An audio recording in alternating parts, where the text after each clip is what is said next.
رکھ رہا ہوں کہ جب وہ دور آئے گا پوری دنیا میں سوائے اسلام کے کچھ نہیں ہوگا۔ الحمدللہ وکفا وسلام علی حبیبہ المصطفیٰ اما بعد فاعوذ باللہ من الشیطان الرجیم بسم اللہ الرحمن الرحیم ارأیت من اتخذ الہہ ہواہ افانت تکون علیہ وکیلا ام تحسب ان اکثرهم يسمعون او يعقلون انہم الا کالانعام بل هم اضل سبیلا صدق اللہ مولانا العظیم۔ بارگاہ رسالت معاب صلی اللہ علیہ وسلم میں درود پاک کا ہدیہ پیش کریں۔ اللہم صلی علی سیدنا و مولانا محمد معدن الجود والکرم وآلہ واصحابہ الکرام وابنہ الکریم وبارک وسلم صلاة دائمة سرمدا ابدا۔ رب ذوالجلال قرآن عظیم میں یوں ارشاد فرماتا ہے، اے رسول کیا آپ نے نہیں دیکھا ان لوگوں کو جنہوں نے اپنی خواہشات کو اپنا خدا بنا لیا ہے، اپنی خواہشات کو اپنا معبود بنا لیا ہے، جو وہ چاہتے ہیں اسی کے پیچھے بھاگتے ہیں، اس کی عبادت کرتے ہیں۔ اور اللہ تعالیٰ فرماتا ہے، اے نبی کیا آپ ایسوں کی سفارش کریں گے اور ایسوں کے آپ وکیل بنیں گے جو اپنے خواہشات کے پجاری ہیں؟ اور اللہ فرماتا ہے ان میں سے تو اکثر ایسے ہیں کہ انہیں عقل نہیں ہے، وہ جانوروں سے بھی بدتر ہے، جو اپنے خواہشات کے پیچھے بھاگ رہے ہیں۔ شیخ اعظم سیدنا محی الدین ابن عربی رحمۃ اللہ تعالی علیہ، ان کی کئی چیزیں لوگوں میں ایسی بھی مشہور تھی کہ شیخ محی الدین ابن عربی ایسے ایسے الفاظ بول جاتے ہیں جو شریعت میں ہوتے نہیں ہیں، بہت سارے مسائل ان کے ہیں۔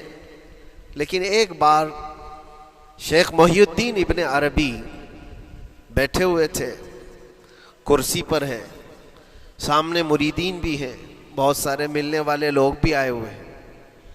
اسی اثنا میں انہوں نے ایک جملہ ایسا کہا، واقعی اگر آپ کے سامنے بھی ایسی بات آئے تو آپ بپھر جائیں۔ شیخ محی الدین ابن عربی کہتے ہیں، اے لوگوں جو تم سب یہاں میرے پاس بیٹھے ہو، تمہارا خدا میرے پاؤں کے نیچے ہوتا ہے،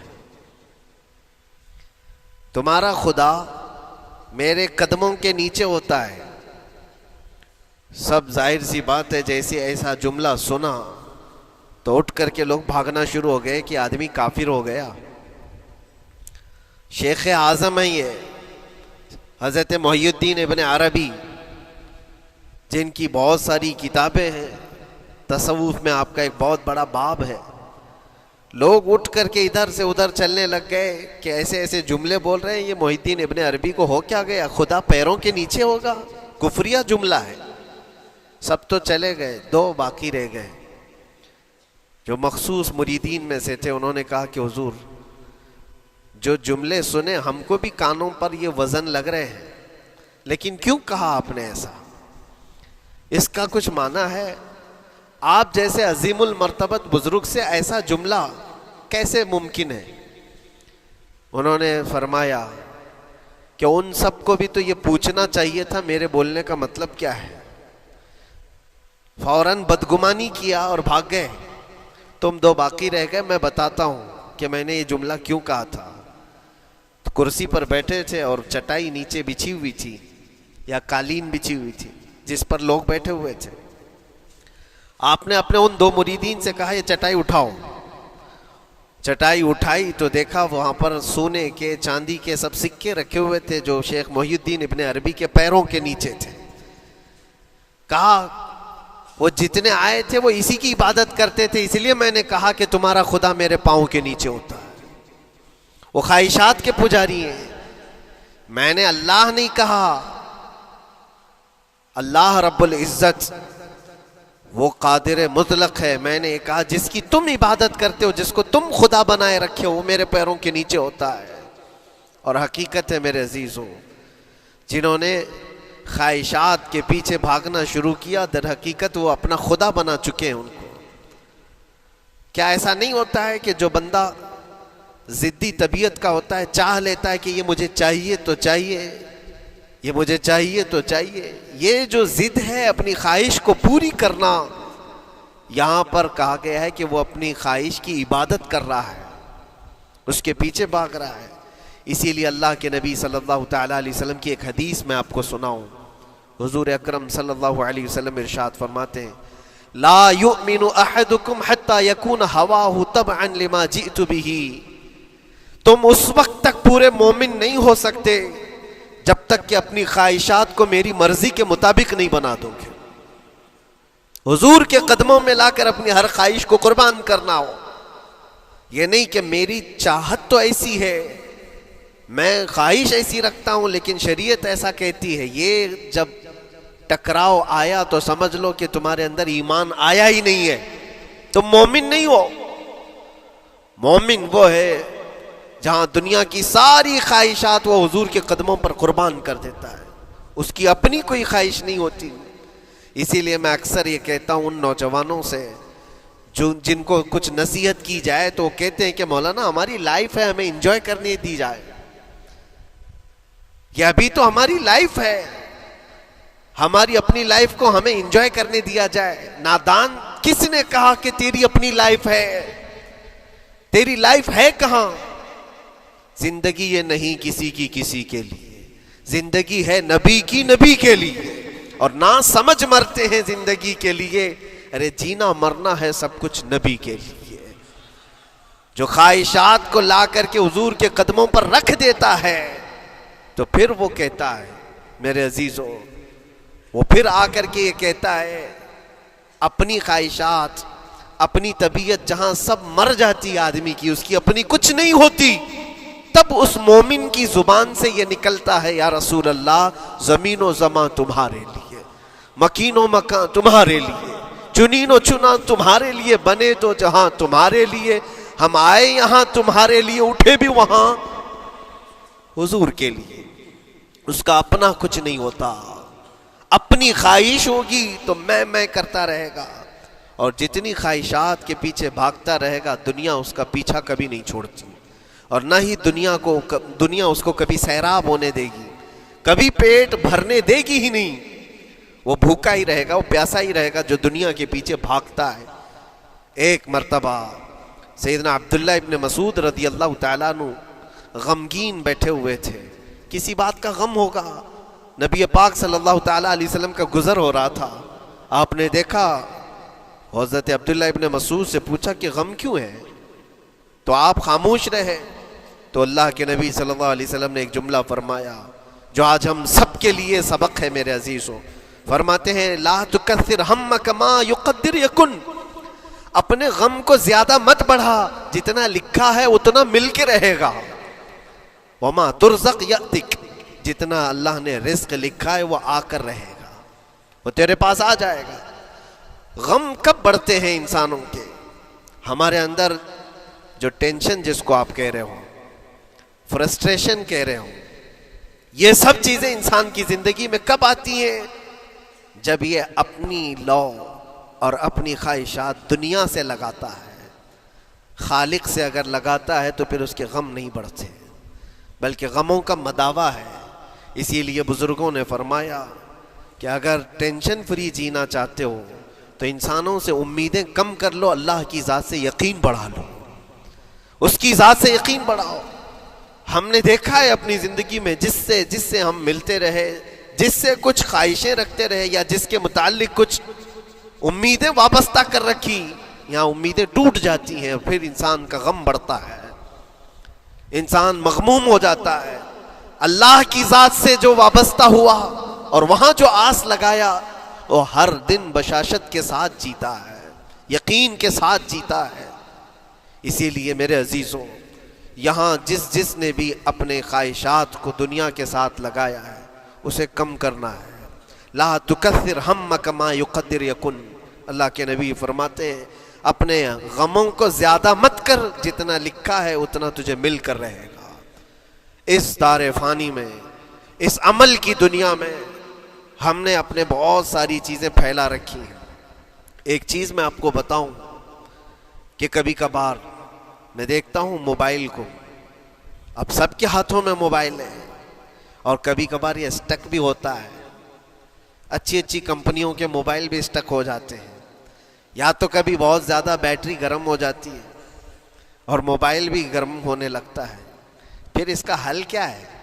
ایکسپرٹ سے پوچھتے ہیں موبائل کبھی ہینگ ہو رہا ہے یا کبھی بہت بیٹری گرم ہو رہی ہے, اس کے ریزن کیا ہے؟ تو وہ ایکسپرٹ یہی بتاتے ہیں کہ اس کے اوپر اوور لوڈ ہو سکتا ہے, بہت زیادہ اس میں ڈیٹا جمع ہو چکا ہے اور پھر بیک گراؤنڈ میں ایکٹیو ہے بہت زیادہ, جس کی وجہ سے بیٹری ہارمفل ہے, بہت زیادہ گرم ہو جاتی ہے.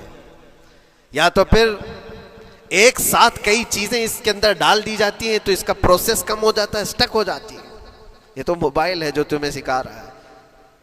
یہی چیز ہے دنیا کے ہمارے اس لائف میں, ہماری زندگی میں بہت زیادہ چیزیں اگر دماغ میں آ جاتی ہیں تو پھر دماغ گرم بھی ہو جاتا ہے اور اسٹک بھی ہوتا ہے, ہر چیز سوچنے سے بھی عاری ہو جاتا ہے, صحیح طریقے کے فیصلے نہیں لے پاتا. اچھا نقصان کیا ہے اس کا؟ سیم ہم نے موبائل ایکسپرٹ سے بھی پوچھا, جب موبائل بہت زیادہ گرم ہونے لگے یا اسٹک ہونے لگے تو اس کو کیا کرنا چاہیے؟ تو ایکسپرٹس بتاتے ہیں کہ اس کے ریڈیشن بہت زیادہ ہوتے ہیں اس وقت اور یہ نقصان پہنچا سکتا ہے. جو استعمال کر رہا ہے اس کے دماغ پر بھی اثر کرے گا, آس پاس کے لوگوں پر بھی اثر کرے گا. ایک موبائل کے اوپر اگر زیادہ لوڈ آ جائے تو اس کے ریڈیشن آس پاس سب کو خراب کرتے ہیں. یہی حال انسان کی زندگی کا ہے. تمہارے دماغ کے اوپر اگر غم زیادہ بیٹھ گئے اور بہت زیادہ دماغ حاوی ہو گیا تو خود کا تو نقصان کرو گی ہی, آس پاس جتنے ہیں سب کا نقصان کرو گے. تمہاری وجہ سے تمہارے ماں باپ بھی پریشان, تمہاری اولاد, تمہارے بیوی بچے سب اس پہ ان سب چیزوں میں ملوث ہو جاتے ہیں. اب اس کا علاج کیا ہے؟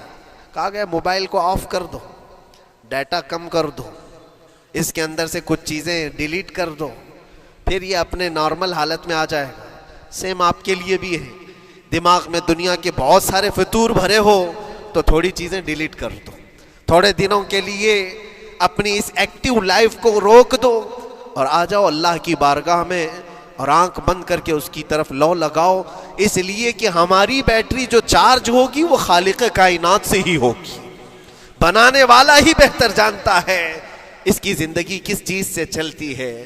اور اسی لیے کہا ہے, امام غزالی رحمۃ اللہ تعالی علیہ فرماتے ہیں جو بندہ اللہ کے ذکر سے کئی دن تک غافل ہوتا ہے تو مردہ لاش ہے جو چل رہا ہے, بازاروں میں جو چل پھر رہا ہے, ذکر الہی نہیں کرتا تو اس کی روح ختم ہونے کے قریب آئی ہے, یہ زندہ لاش ہے.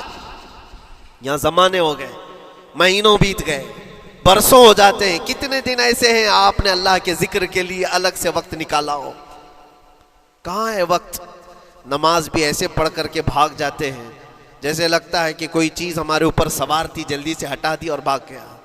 نہیں میرے عزیزوں, ہماری روح جب بیمار ہوتی ہے, ہماری روح کو جب بھوک لگتی ہے تو اللہ کے ذکر سے اس کا علاج بھی ہوتا ہے اور اس کو رزق بھی ملتا ہے. لیکن ہم رزق دیتے ہی نہیں.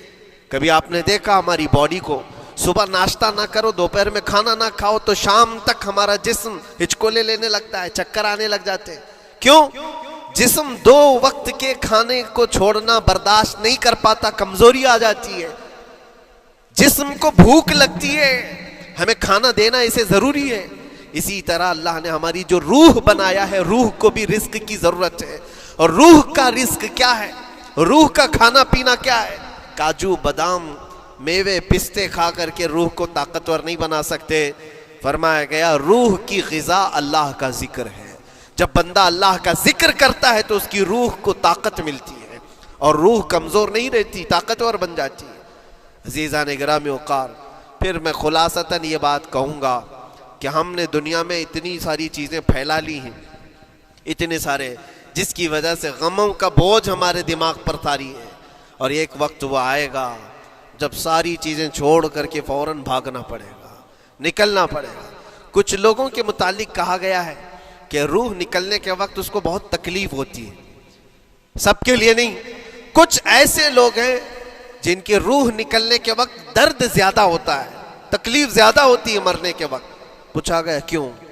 کہا کہ یہ روح جو ہے اس کی ساری بنائی ہوئی چیزوں میں اٹکی ہوئی ہے, اس کی اولاد میں بھی ہے, اس کے مال میں بھی لگی ہوئی ہے, اس کے گھر میں بھی لگی ہوئی ہے، اس کے جائیداد میں بھی لگی ہوئی ہے۔ روح جب نکل رہی ہوتی ہے ان سب چیزوں سے بھی نکل رہی ہے، جہاں جہاں اس کی خواہشات لگی ہوئی تھی سب جگہ سے کھینچا جا رہا ہے، تو درد بڑھتا چلا جاتا ہے، تکلیف بڑھتی چلی جاتی ہے، اور پھر وہ جب دیکھ رہا ہوتا ہے خالی ہاتھ جا رہا ہو، تکلیف زیادہ ہوتی۔ اسی لیے میرے عزیز و اللہ کے نبی صلی اللہ تعالیٰ علیہ وسلم کا جب آخری وقت آیا، آپ کے وصال کا وقت آیا، حضور نے اپنی بیویوں کو بلایا، ازواج مطہرات کو بلایا اور پوچھا کہ کس کے پاس کتنا سونا ہے، کتنا زیور ہے۔ ازواج مطہرات نے کہا میرے پاس اتنا ہے، ان کے پاس اتنا ہے، سب نے اپنے چاندی سونے کے زیورات لا کر پیش کر دیا۔ حضور پاک صلی اللہ علیہ وسلم نے فرمایا اے میری بیویوں، اے میری ازواج، اگر تم چاہو تو یہ سب اللہ کی راہ میں خیرات کر دو، اللہ کی راہ میں اس کو وقف کر دو، خیرات کر دو۔ بیویوں نے پوچھا یا رسول اللہ صلی اللہ علیہ وسلم، کیا آج سے سونا چاندی پہننا حرام ہو گیا ہے؟ کیا ہمارے لیے ناجائز ہو گیا ہے؟ نبی پاک صلی اللہ علیہ وسلم نے فرمایا نہیں، زینت تو تمہارے ہی لیے ہے، سونا اور چاندی تمہارے لیے ہے، حرام نہیں ہے، ناجائز نہیں ہے، لیکن میں دیکھ رہا ہوں میری زندگی کا آخری وقت آ گیا، میں رب ذوالجلال کی بارگاہ میں جانے والا ہوں، میں یہ چاہتا ہوں کہ اس حال میں دنیا سے جاؤں کہ میرے گھر میں سونا چاندی کا کوئی ٹکڑا پڑا ہوا نہ ہو اور اللہ کی بارگاہ میں فقیر اٹھایا جاؤ۔ یہ نبی پاک صلی اللہ تعالیٰ علیہ وسلم کی خواہش ہے کہ میں اللہ کی بارگاہ میں اس حال میں جاؤں کہ میرے گھر میں کوئی چیز رکھی ہوئی نہ ہو، سونا اور چاندی، مال و دولت۔ کیونکہ میرے عزیزو اسی سے اندازہ کرو انسان اپنی خواہشات میں اتنا گھر جاتا ہے کہ اس سے نکلنا اس کے لیے مشکل ہوتا ہے، اور روح نکلنے کے وقت یہی تو تکلیف ہوتی ہے کہ کہاں کیا کیا بنایا تھا، کتنا جمع کیا تھا، حساب کرتے کرتے اس کی روح نکل جاتی ہے۔ ہم نے دیکھا ہے، میں اپنا ایک تجربہ بتاتا ہوں، عمرہ سے ہم واپس آ رہے تھے، 40 لوگوں کا قافلہ تھا، ایئرپورٹ پر پہنچے، بہت تاخیر ہو چکی تھی اور فلائٹ کا وقت بہت کم رہ گیا تھا، اور حاجی لوگ ماشاءاللہ جاتے ہیں تو خوب بھر بھر کر کے سامان بھی لیتے ہیں، کیا کیا سامان تھے سب کے پاس، اور ہمارا بار بار جانا آنا ہوتا ہے، میں کبھی کوئی زیادہ چیزیں رکھتا نہیں۔ ہم تو آگے نکلے، گروپ پورا تھا اور سارے لوگ سامان لے کر کھڑے تھے، وقت گزرتا گیا، فلائٹ جہاں چیک ان ہو رہا تھا سامان، انہوں نے کہا کہ 25 کلو سے زیادہ کا الاؤڈ نہیں ہے، اور یہاں 40 کلو لے کر بیٹھے ہوئے تھے، میرا تو تھوڑا سا لے لے، تیرا تو تھوڑا سا لے لے، ایک دوسرے کو پیش کر رہے ہیں۔ 3-4 لوگوں نے تو مجھے پکڑایا کہ آپ کے پاس سامان کم ہے مفتی صاحب، آپ تھوڑا سا ہمارا لے لو، جس کا لے سکتے تھے لے لیا۔ پھر اس کے بعد 1 گھنٹے سے کم ٹائم بچا تھا، انہوں نے کاؤنٹر کلوز کر دیا۔ میں نے دیکھا 20 سے 25 حاجی ایسے ہیں جن کا سامان بکھرا ہوا ہے، اور کیا لے جا سکتے ہیں ہاتھ میں، وہ بھی 7 کلو 8 کلو اتنا ہی تھا۔ ان کی خواہشات میں دیکھ رہا تھا، کوئی مسلح اٹھاتا ہے، کوئی کھجور اٹھاتا ہے، کوئی کہتا ہے نہیں میرے بچوں کے لیے کھلونے لیا تھا اس کو لے لیتا ہوں، وہ لے لو تو مسلح چھوڑنا پڑتا ہے، یہ لے لو تو کھجور چھوڑنا پڑ جاتا ہے۔ کسی نہ کسی طرح سے وہ لوگ آخری وقت 2-4 چیزیں لے کر کے نکل رہے تھے، اور بکھرا ہوا پورا سامان ایئرپورٹ پر ایسے ہی موجود تھا، 1-2 کلو نہیں، کتنے کلو کا سامان چھوڑ کر کے یوں ہی آنا پڑا۔ یا تو پھر فلائٹ کے سفر پہ جاؤ یا سامان میں لگے رہو، 2 ہی آپشن تھے، اور کون وہ چھوٹے سامان کے لیے اپنا سفر ملتوی کرتا۔ واپس آئے، حسرت بھری نگاہوں سے دیکھتے رہے اپنے سامان کو، اور پھر اندر آ کر جب بیٹھے میرے ذہن میں یہ بات گونجنے لگی، یہی حالت ہوتی ہوگی جب انسان دنیا سے جا رہا ہوتا ہے، جب یہاں سے رخصتی کا وقت آتا ہے اور ملک الموت سر پر آ کر کھڑا ہو جاتا ہے، روح نکلنے کے لیے بھی تھوڑا سا وقت باقی ہے، بس منٹوں میں بھی نہیں رہ گیا۔ جب اس کو نظر آتا ہے، اب یہ سوچتا ہے اتنی نمازیں باقی رہ گئی، اتنی زکوٰۃ بھی رہ گئی، حج بھی تھا، اور بھی کچھ چیزیں کسی کے دینے کے باقی تھے، قرضے بھی تھے، کس چیز کی نصیحت کروں، کس چیز کی وصیت کروں؟ فلاں جگہ ایک گھر خرید کر کے اس کے ڈاکیومنٹ تو وہاں رکھا تھا، بیٹے کو بھی نہیں بتایا، بیٹی کو بھی نہیں بتایا، پتہ نہیں کس کے ہاتھ لگ جائے گا۔ یہ خواہشات گھومتی رہتی ہیں، وہ کسی کو بتا بھی نہیں پاتا، ادھر ملک الموت روح نکال کر نکل پڑتے۔ یہ انسان کی شارٹ لائف ہے، مختصر سی زندگی ہے، جہاں یہ خواہشات دھری کی دھری رہ جاتی ہیں۔ اسی لیے شیخ سعدی نے بہت اچھی بات فرمائی، ایک بادشاہ نے اعلان کیا تھا اپنے وزیروں میں سے ایک کو، اس سے بہت خوش ہوا اور کہا جا آج تجھے میں اتنی جائیداد دوں گا،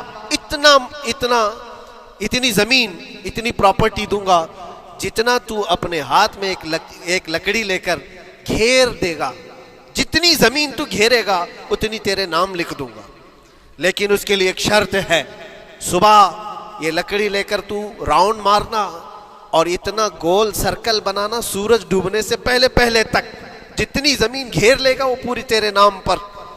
اس نے سوچا کہ اتنی بڑی زمین میں گھیر سکتا ہوں ایک پورے دن۔ میاں ممبئی والے اچھی طرح جانتے ہیں 4x4 کی جگہ مل جائے تو یہاں کتنی بڑی غنیمت ہوتی، اور اس بندے کو بادشاہ نے کہا لکڑی ہاتھ میں لے لے اور لکیر کھینچ، شام ہونے سے پہلے جتنا کرے گا پورا تیرے نام پر۔ وہ نکلا اور جب لکیر کھینچتے جب چلنے لگا پیچھے مڑ کے دیکھتا تھا بہت لمبی ہو گئی ہے، اتنی زمین میرے نام پر ہونے والی ہے۔ دوپہر ہو گئی، وہ واپس آنا نہیں چاہ رہا ہے، واپس آ کر کے سرکل پہ ختم تو کرنا ہے جہاں سے شروع کیا تھا۔ سوچتا اور تھوڑا کرتے کرتے وہ اثر ہو گئی اس کی۔ اب اس کو لگا کہ واپس پلٹنا چاہیے، کئی کلومیٹر ہو گئے تھے، اتنے کلومیٹر کی زمین اب وہ اپنے نام پر کروانے والا تھا، لیکن جب واپس پلٹنے کا وقت آیا سانس پھولنے لگ گئی، کیونکہ صبح سے چل رہا ہے، کھایا بھی نہیں ہے، پیا بھی نہیں ہے، جس چیز کو جمع کرنے کے لیے دوڑتا رہا۔ اب سورج پیلا پڑ گیا، ڈوبنا کے وقت قریب آنے لگا تو اب بھاگنا شروع کیا۔ بادشاہ اور اس کے وزیر انتظار کر رہے تھے کہ یہ لوٹے گا بھی۔ اب دیکھا بڑی دور سے یہ دوڑتا آ رہا ہے، اپنی لکڑی کو لکیر زمین پر کھینچتے ہوئے کہ جلد سے جلد اپنے اس پوائنٹ پر پہنچ جاؤں جہاں سے شروع کیا تھا۔ سانس پھولنے لگ گئی، دوڑتے ہانپنے لگ گیا، سورج ڈوبنے کے قریب آ گیا، آخری کرنیں باقی تھی اور اس کا پوائنٹ بھی قریب آ گیا تھا۔ دوڑتے کسی طرح سورج غروب ہونے سے پہلے پہنچ گیا وہاں پر، لیکن کثرت سے بھاگنے کی وجہ سے ٹھوکر کھا کر کے گر گیا اور اپنے اس پوائنٹ پر لکڑی لا کر کے جمع کر دیا۔ بہت بڑا سرکل، بہت بڑی لکیر کھینچا تھا، لیکن ایسا گرا کہ دوبارہ اٹھ نہیں سکا۔ جب سپاہی اٹھانے کو آئے تو اس کی موت ہو چکی تھی، اس کی روح نکل چکی تھی، اتنا دوڑا تھا اس کی روح نکل گئی۔ بادشاہ نے کہا اس نے صبح سے لے کر شام تک اپنے نام جائیداد کرنے کے لیے اتنی دوڑ لگائی، بہت لمبی لکیر کھینچا، اتنی بڑی پراپرٹیز کے نام پر ہوتی، لیکن عقل مند دانشور تھا بادشاہ۔ اس نے کہا جہاں یہ گرا ہے وہیں اس کو دفن کرو، اور اس کے بعد اس کی قبر پر لکھا گیا تھا کہ اس کو ضرورت اتنے 2 گز زمین کی تھی، دوڑتا کتنا لمبا رہا، صبح سے شام تک اتنی لمبی لکیر کھینچ لیا، لیکن سونے کے لیے اس کو جو جگہ چاہیے تھی وہ بس اتنی ہی سی تھی، وہ 6 فٹ کی جگہ۔ عزیزان گرامی، یہ ایک زندگی کے کسی کا حادثہ ہو سکتا ہے، لیکن میں نے دیکھا ہے کہ تقریباً سب کی لائف میں یہی ہے، ہم اپنی خواہشات کے پیچھے اتنی تیز دوڑتے رہتے ہیں، لیکن جس چیز کی ہمیں ضرورت ہے اس کی طرف ایک بار بھی نظر نہیں کرتے۔ کون سی چیز ہے جس کی ہمیں ضرورت ہے؟ وہ ہمیشہ کی زندگی آخرت کے لیے جو چیز چاہیے وہ اللہ کا ذکر ہے، وہ رب ذوالجلال کی ذات پر یقین اور توکل ہے۔ آج اللہ نے صحت و سلامتی کے ساتھ زندگی دی ہے تو وقت نکالو اور بارگاہ رب العزت میں آ جاؤ۔ میرے عزیزوں، آخری بات عرض کرتا ہوں، خواہشات جہاں ختم ہونی چاہیے وہ کیسی ہے؟ اللہ کے نبی صلی اللہ تعالیٰ علیہ وسلم مجلس میں بیٹھے، ایک صحابی کا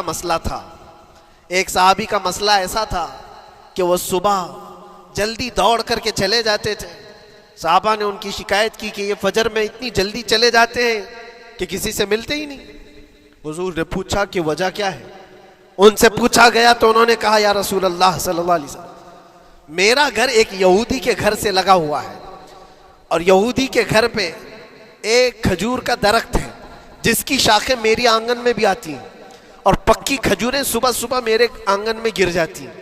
میں اس لیے جلدی دوڑ کر کے جاتا ہوں، میرے بچے اٹھنے سے پہلے وہ کھجوریں جمع کر کے میں اس یہودی کو دے دوں کہ کہیں انجانے میں میرا کوئی بچہ وہ کھجور کھانا لے۔ ہمارے لیے وہ حلال نہیں ہے۔ یہ صحابی رسول کا عمل تھا۔ اللہ کے نبی صلی اللہ علیہ وسلم نے فرمایا اپنے بچوں کو حلال کھلانے کے لیے اتنی فکر۔ عزیزان گرامی وقار، اب سنیے، یہ تو حالات ایسے ہو گئے، یہاں بڑے بڑے درخت ہی نگل گئے، کھجور تو چھوڑے، ڈکار بھی نہیں، حرام چیزوں کے اوپر تو کئی لوگوں کی زندگی آباد۔ خیر، حضور پاک صلی اللہ علیہ وسلم نے ان کا مسئلہ دیکھ کر کے، ان کی تکلیف کو دیکھ کر کے اپنے صحابہ میں اعلان کیا، کوئی ہے جو اس یہودی کا درخت خرید کر کے میرے اس صحابی کو دے دے، میں اسے جنت میں پورا باغیچہ عطا کروں، جنت میں پورا باغ اسے عطا کروں۔ صحابہ، ظاہر سی بات ہے، ایک بار حضور نے فرمایا تو پھر اس کو حاصل کرنے کے لیے ایسی دوڑ لگتی تھی، سب گئے، میں حاصل کر لوں، میں حاصل کر لوں۔ اب اس یہودی کو منانا تھا کہ تو ایک درخت جو ہے اپنے پڑوسی کو بیچ دے، آنگن میں اس کے ہے، بیچ دے۔ اب اس کو لگا کہ ان لوگوں کی ضرورت ہے، مجبوری ہے، تو وہ بھی اکڑ کر بیٹھا کہ مجھے بیچنا نہیں، مجھے دینا نہیں۔ اب سنیے میرے عزیزوں، مدینے میں ایک صحابی ہیں ابو دحداح، اللہ اکبر، کبھی میں پڑھتا ہوں تو حیرت ہوتی ہے۔ ابو دحداح مدینے کے اس صحابی کا نام ہے جن کا باغیچہ پورے مدینے میں سب سے مشہور ہے، ان کی کھجوریں سب سے مہنگی کھجوریں، اوالی مدینہ آج بھی مشہور ہے، جہاں کی اجوا کھجوریں بہت پسند کی جاتی ہیں۔ ابو دحداح کا باغیچہ بنا ہوا تھا، بڑا خوبصورت تھا، لوگ مثال دیتے تھے، تعریفیں کیا کرتے تھے، ابو دحداح کا باغیچہ مدینے میں سب سے قیمتی باغیچہ ہے۔ ابو دحداح حضور کی بارگاہ میں آتے ہیں، کہتے ہیں یا رسول اللہ صلی اللہ علیہ وسلم، اگر میں اس ایک درخت کو خرید کر کے وقف کر دوں تو کیا میرے آقا مجھے بھی ملے گا جنت میں؟ اللہ کے نبی نے فرمایا جو میں نے وعدہ کیا ہے وہ تجھے بھی عطا کیا جائے گا۔ ابو دحداح کہتے ہیں اس یہودی کے پاس سیدھے آتے ہیں، کہا کہ تو ایک درخت بیچ دے گا، بدلے میں میں تجھے بہت اچھی قیمت دیتا ہوں۔ اس نے کہا کیا دو گے؟ کہا مدینے میں ابو دحداح کا باغیچہ تمہیں پتہ ہے؟ اس نے کہا ہاں جانتا ہوں، نام بہت سنا ہوا ہے۔ کہا وہ پورا باغیچہ اس ایک درخت کے بدلے دے دیا جائے گا، ایک درخت کے بدلے دے دیا جائے گا۔ اس یہودی نے کہا کیا مذاق کر رہے ہو؟ یہ کیا مذاق ہے؟ میرے آنگن میں اگے ہوئے ایک درخت کی وجہ سے ابو دحداح کا اتنا قیمتی باغیچہ دے دیا جائے گا، یہ کیسے پاسبل ہے؟ اس صحابی نے کہا اللہ کے نبی کی بات ہے، ہم مذاق نہیں کرتے، ہمارے لیے وہ ایک باغیچہ کیا ایسے 70 باغیچے ہوں، نبی پاک کی بات پر ہم سب عطا کر دیں، سب ہم وقف کر دیں۔ اس یہودی نے کہا کہ ان کی تو مت ماری گئی ہے مسلمانوں کی، یہ دیکھو اپنے نبی کی بات پر اتنا قیمتی باغیچہ مجھے دینے کو تیار ہے۔ اور پھر اس نے سوچا سودا بھی تو اچھا ہی ہے، باغیچہ تو ملے گا ہی، لیکن جو میں درخت بیچ رہا ہوں یہ جائے گا کہاں؟ یہ بھی تو میرے آنگن میں ہی رہنے والا ہے۔ درخت اگر کوئی خرید لیا تو ایسا تو نہیں ہے کہ یہ درخت وہاں جائے گا، یہ تو میرے آنگن میں ہی ہے۔ سودا کر لیا۔ کہا بات اگر سچی ہے تو میں یہ درخت اپنے پڑوسی کو جو تمہارا دوست ہے مسلمان اس کو دے رہا ہوں، بدلے میں مجھے ایک باغیچہ دے دو۔ ابو دحداح نے اسی وقت لکھ کر کے دے دی، یہ باغیچہ تیرے نام کا ہے۔ سوچو میرے عزیزوں، جس کو سینچا ہو محنتوں سے، جس باغیچے کو سجایا ہو، وہ راستے میں کھڑے ہو کر کے اس کا سودا کر رہے ہیں، کس بات پر؟ حضور پاک کی بات تھی، رسول اللہ کا فرمان تھا۔ آئے، ان کی بیوی ان کے بچے، باغیچے میں ہی گھر بنا ہوا تھا، نہایت ٹھنڈا گھر ہوا کرتا تھا، وہ لوگ سکون کے لیے وہاں بیٹھتے تھے۔ ابو دحداح اپنے باغیچے کے دروازے پر آئے، پھاٹک پر، اندر نہیں آتے، باہر کھڑے ہو کر کے اپنی بیوی کو پکارتے، ام دحداح پوچھتی ہے، وہ آواز آتی ہے کیا ہوا اندر کیوں نہیں آتے؟ باہر کھڑے ہو کر ابو دحداح کہتے بیگم باہر آ جا، یہ باغیچہ بک چکا ہے، اب ہمارا نہیں ہے، سامان لے، بچے لے اور باہر آ جا۔ بیوی نے کہا یہ کیسے اچانک؟ نہ کچھ کہا نہ کچھ بتایا، لیکن وہ عورتیں دنیا دار عورتیں نہیں تھیں، وہیں سے اندر سے کہتی ہے ابو دحداح میرا تم پر یقین ہے، اگر سودا کیا ہوگا تو بہت بھاری سودا کیا ہوگا، ورنہ ابو دحداح کا باغیچہ مدینے میں بیچے جانے کے قابل نہیں ہے، کون ہے جو اس کی قیمت لگائے گا؟ میرا گمان یہ ہے کہ میرا شوہر اگر سودا کیا ہوگا تو بہت اونچا سودا کیا ہوگا۔ ابو دحداح نے کہا میری رفیق حیات باہر تو آ جا، میں تجھے بتاؤں کون سا سودا کیا ہے، باہر آ جا۔ بچوں کو لیتی اپنا سامان سمیٹتی ہے اور اسی وقت باغیچہ چھوڑ کر کے باہر نکل آئی. ابو دہدا سے پوچھتی ہے یہ اچانک سودا کرنے کی کیا ضرورت پیش آئی؟ یہ اس طرح سے اچانک تم نے سودا کر لیا اور مجھے باہر بلایا؟ کیا سودا کیا؟ کتنے پہ بیچا؟ ابو دہدا نے کہا میرے ہاتھ میں پیسہ تو 1 روپیہ نہیں، 1 درہم نہیں ہے. کہا پھر کتنے میں بیچا؟ کہا اندازہ بھی نہیں کر سکتی. اللہ کے نبی نے فرمایا میرے اس صحابی کے لیے جو ایک درخت خرید کر کے دے دے اسے میں جنت کا باغیچہ عطا کروں گا. میں نے اپنے دوست مسلم بھائی کے لیے اس کا درخت خرید کر کے وقف کیا ہے اور بدلے میں اس یہودی کو یہ باغیچہ دے دیا ہے. بیوی وہ نہیں تھی جو یہ کہتی کہ مت ماری گئی ہے تیری، گھر بیچ کے آ گیا، فلاں کر کے آ گیا. وہ دنیا دار عورت نہیں تھی. ہاتھ اٹھاتی ہے اور سر پر رکھتی ہے اور کہتی ہے ابو دہدا مجھے تمہارے بارے میں یہی یقین تھا، قسم رب ذوالجلال کی اگر وہ یہودی اس باغیچے پر نہیں مانتا تو ہمارے پاس اور جو کچھ تھا سب دے کر کے ہم نبی پاک کی بات پر عمل کر لیتے.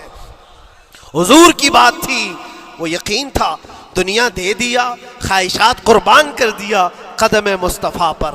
اسی لیے اقبال نے کہا ہے کہ جو کچھ بھی ہمارے پاس ہے وہ نام مصطفیٰ سے ہے. آبروئے ماز نام مصطفیٰ، ہم سب کی عزت و آبرو مصطفیٰ کے نام سے ہے. وہاں اپنی خواہشات قربان کر دو، ختم کر دو. اپنے اندر کی جتنی چیزیں ہیں حضور نے فرمایا تو اس کے بعد اپنی طبیعت نہیں، اپنی خواہش نہیں. تم اپنے گھر پر سوچتے بیٹھے رہو گے کہ میرا گھر کیسے، میری بیوی کیا بول رہی ہے، میرا باپ کیا بول رہا ہے، میری ماں کیا بول رہی ہے. نہیں، وہ صحابہ کی زندگی یہ تھی، دنیا کیا بول رہی ہے اس سے ہمیں مطلب نہیں، میرے مصطفیٰ کیا فرما رہے ہیں. اپنی خواہشات وہاں پر. حضرت انس بن نزیر ایک صحابی ہیں، وہ حضور صلی اللہ تعالیٰ علیہ وسلم کے بڑے رازدار صحابی تھے. حضور ان کے گھر پر موجود ہے. مکہ سے ایک لیٹر آیا، جنگوں کی وہ لوگ تیاری کر رہے تھے. اور انس بن نزیر کون ہے؟ یہ ان کی بیوی جو تھی انس بن نزیر کی، اپنی بیوی سے بہت محبت کرتے تھے، بلکہ عشق کرتے تھے، عشق کرتے تھے اپنی بیوی سے. اور عشق میں ان کی شادی بھی ہے، اپنی بیوی کو بہت چاہتے تھے. اب سنو، مصطفیٰ کریم صلی اللہ علیہ وسلم انس بن نزیر کے گھر پر ہے. مکہ سے ایک قاصد آیا اور رازدارانہ طور پر ایک خط دیا. کہا مکہ والے جنگوں کی تیاری کر رہے. حضور نے خط کو پڑھوایا اور انس بن نزیر سے کہا انس یہ بات تیرے اور میرے بیچ میں راز ہے، کسی سے نہیں کہنا. جب تک میں نہ کہوں اس خط کا ذکر کسی سے نہ کرنا. انس بن نزیر نے کہا اے اللہ کے نبی آپ کا حکم، اس کے بعد میری زبان نہیں کھلے گی. خط کو بند کر دیا، رکھ لیا. حضور جب تشریف لے گئے گھر سے، ان کی بیوی، ان کی محبوبہ، ان کی رفیق حیات جس کو بہت زیادہ چاہتے تھے آئی. کہا انس رسول اللہ گھر پر آئے تھے، کچھ راز کی بات چل رہی تھی، کیا بات چل رہی تھی؟ انس بن نزیر نے کہا دیکھ میری بیگم، محبت اپنی جگہ پر، وہ میرے مصطفیٰ کا راز، وہ میں نہیں شیئر کر سکتا، وہ نہیں بتا سکتا. بیوی ہنس کر کہتی تم نہیں بتاؤ تو کوئی بات نہیں، میں نے تو دیوار کے پیچھے سے سن لیا ہے، مکہ والے جنگوں کی تیاری کر رہے ہیں، خط آ گیا ہے. انس بن نزیر نے اپنی بیوی سے اتنی بات سنی، سیدھے جا کر کے گلا پکڑ لیا، گردن کو دبوچ دیا اور کہا اس وقت تک میں تیری گردن نہیں چھوڑوں گا جب تک میرے مصطفیٰ کا فرمان نہ آ جائے. گردن پکڑ لیا اس عورت کی جس کو سب سے زیادہ یہ چاہتے تھے. لے آئے حضور کے پاس.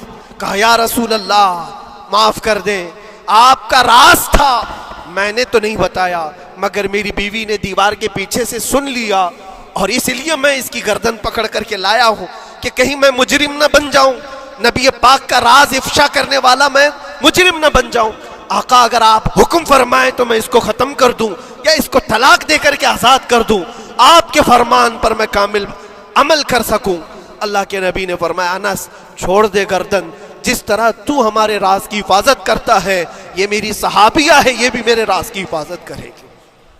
اس کے بعد ہاتھ چھوڑ دیا اور اپنی بیوی سے کہا کہ دیکھ میری محبت، میرا عشق اپنی جگہ پر، بات جب مصطفیٰ کی آئے گی پوری کائنات کو میں چھوڑ دوں گا، میرے مصطفیٰ کی بات کو عمل کروں گا.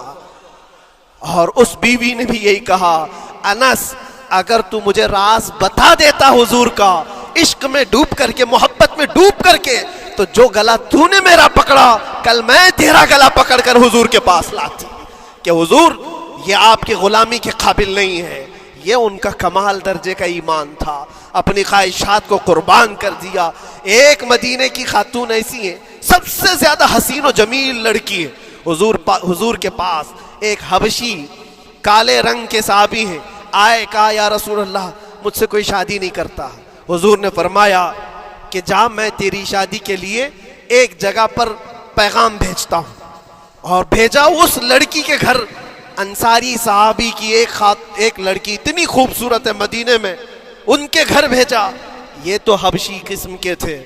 یہ ایک پیغام لے کر کے جب آئے, ماں باپ باہر بیٹھے ہوئے, لڑکی اندر ہے. ماں باپ نے دیکھا کیوں آئے ہو؟ کہا میں پیغام لے کر آیا ہوں. کس چیز کا؟ آپ کی بیٹی سے نکاح کا. کس نے بھیجا؟ کہا اللہ کے رسول نے. ماں اور باپ ہیں, شکل و صورت دیکھی اور ان کی حسینہ بیٹی. کہا ٹھیک ہے تم جاؤ واپس, ہم حضور سے بات کر لیں گے. اتنا ہی کہا, ٹال دیا ہوگا. وہ صحابی جو آئے تھے کالے رنگ کے, انہوں نے کہا یہ تو روز کی بات تھی, ہر جگہ ریجیکٹ ہوتا ہی تھا, میرے لیے تعجب کی بات نہیں تھی, میں تو واپس آیا حضور کے پاس. ہوا گھر میں کیا, اندر جوان لڑکی جو گھر میں موجود تھی بھر آئی. کہا ماں باپ سے پوچھتی ہے کہ اماں کون آیا تھا؟ کہا ایک نوجوان نکاح کا پیغام لے کر کے. اس خاتون نے کہا, لڑکی نے کہا آپ نے کیا کہا؟ کہا ہم بعد میں بات کر لیں گے. کہا آپ کو اندازہ نہیں آپ نے کتنی بڑی خطا کی ہے. اللہ کے نبی کا فرمان آیا تھا اور آپ نے ٹال دیا. میں تیار ہوں اس کے ساتھ نکاح کرنے کے لیے, نبی پاک کا حکم ہے. ماں باپ نے کہا بیٹا تو نے دیکھا ہے, بیٹا تو نے دیکھا جو پیغام لے کر کے آیا تھا وہ تیری میچنگ کا ہے یا نہیں, تو نے دیکھا؟ اس نوجوان نے کہا, اس لڑکی نے کہا میں نے پیغام لے کر آنے والے کو تو نہیں دیکھا, آمینہ کے لال کو تو دیکھا ہے, جس نے پیغام بھیجا ہے اس کو دیکھا ہے. اس کے حکم کے بعد پھر کسی کو دیکھنا بنتا ہی نہیں ہے. وہ دونوں ماں باپ دوڑتے ہوئے حضور کے پاس آئے اور وہ صحابی ابھی بتا ہی رہے تھے کہ میں ریجیکٹ ہو کر کے آیا ہوں. تبھی ماں باپ بھی دوڑ کر کے آئے. کہا یا رسول اللہ خطا ہو گئی, ہم نے تاخیر کی, آپ کے حکم میں اے اللہ کے نبی ہم راضی ہیں, اپنی بیٹی کا نکاح انہی کے ساتھ کریں گے جن کا پیغام آپ نے بھیجا ہے. کیا اپنی خواہشات کو حضور کے قدموں میں لا کر قربان نہیں کیا؟ لیکن نکاح ہوا بھی. وہ نوجوان عبداللہ اسود نکاح کا ہے, حضور نے نکاح کروا دیا مسجد نبی, اور حضرت عثمان سے کہا کہ ان کو کچھ پیسہ دے دو, مال دے دو, شادی کا سامان تو خرید لے, جہیز لے لے, اپنا گھر سجا لے. ان کو صحابہ نے پیسے دیے, غریب تھے, میں بازار میں جا کر اپنی شادی کا سامان خرید رہے تھے. شام کے وقت اعلان ہو گیا مشرکین مکہ نے مدینے پر حملہ کیا ہے, اللہ کے نبی جہاد میں نکل رہے ہیں. یہ عبداللہ اسود جن کا نکاح مسجد میں ہوا اور رات کو سہاگ رات آج تھی, آج اپنے گھر دلہن لانے والے تھے, جو گھر سجانے کے لیے سامان خریدنا تھا جا کر کے گھوڑا خرید رہے, تلوار خرید رہے, اور اس کے بعد جنگ میں استعمال ہونے والا سامان خرید رہے. سب پیسے خرچہ کر دیے جنگ کے استعمال کے, زیرہ خرید لی, وہ ٹوپی خرید لی لوہے کی, سب خرید کر کے سیدھے میدان جنگ میں آ گئے. صحابہ بھی پہچان نہیں رہے تھے, صحابہ بھی نہیں پہچان رہے تھے. وہ غریب صحابی کبھی گھوڑے پر نہیں بیٹھے, لیکن شادی کا پورا پیسہ یہ جنگ کے سامان میں لگا دیا. اور جب جنگ شروع ہوئی احد کی, میدان جنگ میں جب صحابہ لڑ رہے تھے, حضور پاک پوچھتے اپنے صحابہ سے, یہ ایک جوان ہے جو پورا چہرہ ڈھکا ہوا ہے, گھوڑے پر بیٹھا ہے, جوان مردی کے ساتھ لڑ رہا ہے, اے میرے صحابہ جانتے ہو کون ہے یہ؟ صحابہ غور سے دیکھتے اور کہتے یا رسول اللہ یہ مدینے کا نہیں لگتا, ہمارے آپس کا نہیں ہے, کہیں باہر سے آیا ہے. حضور نے فرمایا جا کے غور سے دیکھو, اس کی کالی کالی کونیوں سے میں پہچان رہا ہوں, وہ میرا عبداللہ اسود ہے. آج میں نے اس کو شادی کے لیے پیسے دیے تھے, وہ سارے پیسوں سے یہ جنگ کا سامان خرید کر کے لایا ہے. شام ہونے سے پہلے خبر آئی عبداللہ اسود کو ظالموں نے شہید کر دیا تھا, قتل کر دیا تھا, اور وہ مٹی میں گرے ہوئے تھے. حضور خود چل کر کے آئے, عبداللہ اسود کے پاس آ کر کے بیٹھتے ہیں. اور سر اٹھا کر کے اپنی گود میں رکھتے ہیں، چہرے سے دھول کو صاف کرتے ہیں، اور پھر فرماتے ہیں اللہ کے کچھ بندے ایسے ہیں جو اللہ سے کیا ہوا وعدہ پورا کر کے دکھاتے ہیں۔ ساری دنیا ایک طرف، فرمان مصطفیٰ ایک طرف۔ میرے عزیزوں، یہ خواہشات کی قربانیاں ہیں جب جا کر کے ایمان تکمیل پاتا ہے۔ بس اخیر میں اتنا کہوں گا، ہمارا ایمان صرف اتنا ہونا ہے، انہیں جانا انہیں مانا، نہ رکھا غیر سے کام، للہ الحمد میں دنیا سے مسلمان گیا۔ اٹھو، قوت عشق سے ہر پست کو بالا کر دو، دہر میں نام محمد سے اجالا کر دو۔ وآخر دعوانا ان الحمدللہ رب العالمین۔ السلام وبرکاتہ۔ الحمدللہ الحمدللہ الحنان المنان الذي خلق الإنسان وعلمه البيان، والصلاة والسلام على رسوله سيد الإنس والجان وعلى آله وأصحابه ذوي الخير والإحسان، أما بعد، فأعوذ بالله من الشيطان الرجيم، بسم الله الرحمن الرحيم۔ أفحسبتم أنما خلقناكم عبثا وأنكم إلينا لا ترجعون، صدق الله مولانا العظيم، وبلغنا رسوله النبي الأمين المتين المختار الكريم، ونحن على ذلك لمن الشاهدين والشاكرين، والحمد لله رب العالمين۔ بارگاہ رسالت معاب صلی اللہ تعالیٰ علیہ وسلم میں درود پاک کا ہدیہ پیش کریں۔ اللہم صل علی سیدنا و مولانا محمد معدن الجود والکرم، وآلہ واصحابہ الکرام وابنہ الکریم، وبارک وسلم صلاۃ دائمۃ سرمدا ابدا۔ آج پہلی مرتبہ جمعہ میں معذرت کے ساتھ بیٹھ کر کے مجھے خطاب کرنا پڑ رہا ہے، علالت کی وجہ سے دعا فرمائیں اللہ صحت عطا فرمائے، اور دین کے کاموں میں اللہ تعالی ہماری قوتوں کو اور مضبوط فرمائے۔ عزیزان گرامی وقار، قرآن عظیم یوں ارشاد فرماتا ہے، افحسبتم انما خلقناکم عبثا، کیا تم یہ گمان کرتے ہو کہ ہم نے تمہیں بیکار میں پیدا کیا ہے؟ پہلی چیز، کیا تم یہ گمان کرتے ہو کہ ہم نے تمہیں فضول پیدا کیا ہے، بیکار میں پیدا کیا ہے؟ جیسے کچھ لوگ سوچ کر کے بیٹھے ہیں آج۔ وَأَنَّكُمْ إِلَيْنَا لَا تُرْجَعُونَ، اور رب تعالیٰ فرماتا ہے کیا تم یہ گمان کر کے بیٹھے ہو کہ تم ہماری طرف نہیں لوٹائے جاؤ گے، ہماری طرف نہیں پھیرے جاؤ گے؟ کیا تم یہ دو چیزیں سوچ کر کے آج بیٹھے ہو؟ تو ان چیزوں کو اپنے ذہن سے نکال دو۔ اللہ رب العزت نے دنیا میں کوئی بھی چیز فضول پیدا نہیں فرمائی۔ تمہاری بات تو الگ ہے، اس نے ایک چھوٹے سے کیڑے مکوڑے کو بھی پیدا کیا ہے تو اس کا اپنا ایک کام ہے، اس میں حکمتیں ہیں اللہ کی۔ انسان، تم تو اشرف المخلوقات ہو، اور آپ کو بیکار میں پیدا کرنا ہو ہی نہیں سکتا۔ اتنا بڑا دنیا کا عجوبہ ہے انسان کہ جسے سمجھتے سمجھتے آج دنیا ہزاروں سال کا سفر کر چکی لیکن اسے سمجھ نہیں سکی۔ مجھے یہ بتائیں، ترقیات کے اس زمانے میں جہاں ہر چیز بنائی جا چکی ہے لیکن دوسرا انسان پیدا کیا نہیں گیا، آج تک دنیا میں روبوٹ تو بنے ہوں گے لیکن تمہارے دلوں کے اندر جو فیلنگز ہے وہ کون ڈالے گا اس کے اندر؟ ایک دوسرے سے محبت کرنا یا نفرت کرنے کے جو جذبے ہیں یہ کون اس مشین کے اندر ڈال سکے گا؟ انسان کو تو اللہ تعالیٰ نے بیکار میں نہیں بنایا، یہ ایک ایسا عجوبہ ہے کہ دنیا کی ساری مخلوقات جتنی بھی اللہ رب العزت کی ہیں ان میں افضل اسے بنایا ہے۔ جب افضل چیز کو کوئی اس طرح سے بیکار میں نہیں چھوڑتا دنیا میں، تمہارے پیدا کرنے کا کوئی تو مقصد ہوگا، کیوں تمہیں دنیا میں بھیجا گیا ہے؟ پہلی چیز یہ ہے کہ بعض لوگ یہ گمان کر کے بیٹھے ہیں میں تو ایسے ہی بیکار میں پیدا کیا گیا ہوں۔ وَأَنَّكُمْ إِلَيْنَا لَا تُرْجَعُونَ، اللہ رب العزت فرماتا ہے کیا تم یہ سوچ کر کے بیٹھے ہو کہ ہماری طرف نہیں لوٹائے جاؤ گے؟ جو من میں آ رہا ہے وہ کرتے جا رہے ہو، کیا تمہارے ذہن میں یہ بات نہیں کہ مجھے ایک دن لوٹ کر کے اس بارگاہ میں جانا ہے جس نے مجھے پیدا کیا ہے؟ یہ دو چیزیں اگر کسی ذہن میں آ جائیں، میں سمجھتا ہوں کہ اس نے اپنی زندگی کی پوری نصیحت حاصل کر لی۔ پہلی چیز، اسے یہ معلوم ہو کہ میں کیوں پیدا کیا گیا ہوں. دوسری چیز اس کے ذہن میں یہ یقین ہو جائے کہ مجھے لوٹایا جائے گا، مجھے لوٹایا جائے گا، ایک جگہ مجھے کھڑا کیا جائے گا، وہ آخری دن ہوگا. تو یہ دو چیزیں جس ذہن میں بیٹھ گئیں، نقش ہو گئیں، میں سمجھتا ہوں پھر مزید اسے تقریروں کی بھی ضرورت نہیں ہوگی، مزید اسے نصیحت کی بھی ضرورت نہیں ہوگی.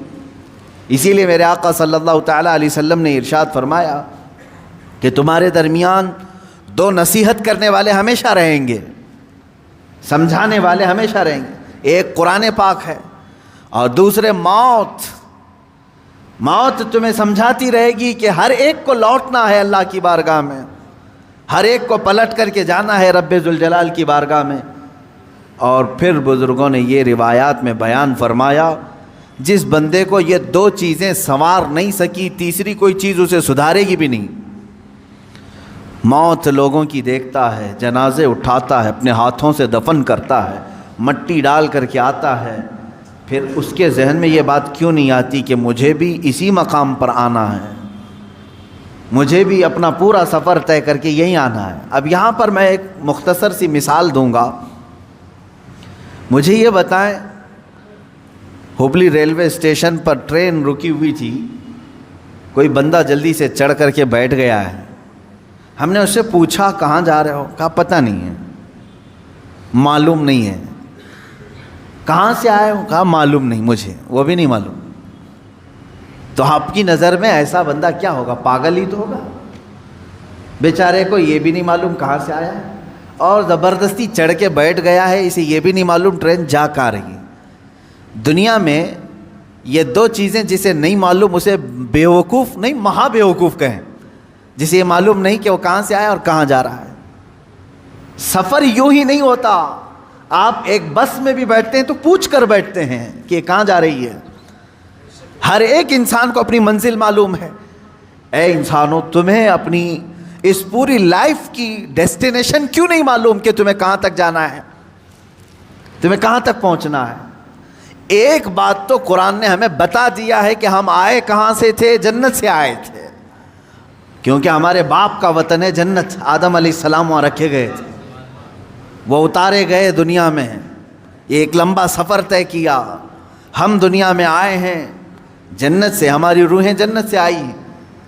ہمیں ہمارا اوریجن تو معلوم ہے کہ کہاں سے آئے ہیں، لیکن اکثر یہاں بھول گئے، غلط ٹرینوں میں چڑھ گئے، انہیں معلوم ہی نہیں ہے جانا کہاں ہے.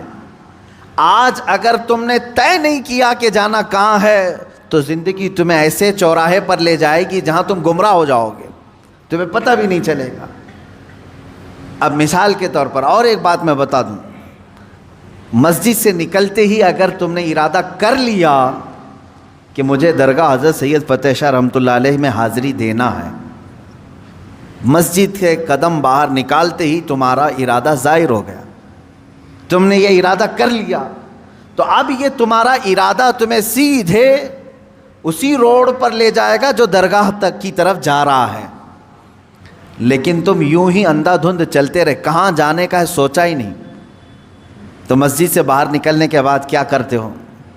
ہوٹل میں گھس گئے، دکان میں کھڑے ہو گئے، کسی شو روم میں چلے گئے، دوستوں سے بات چیت کرتے رہے، شام ہو گئی، کیونکہ ارادہ ہی نہیں تھا جانا کہاں ہے. تھک گئے تو سونے کا بستر ڈھونڈ لیا.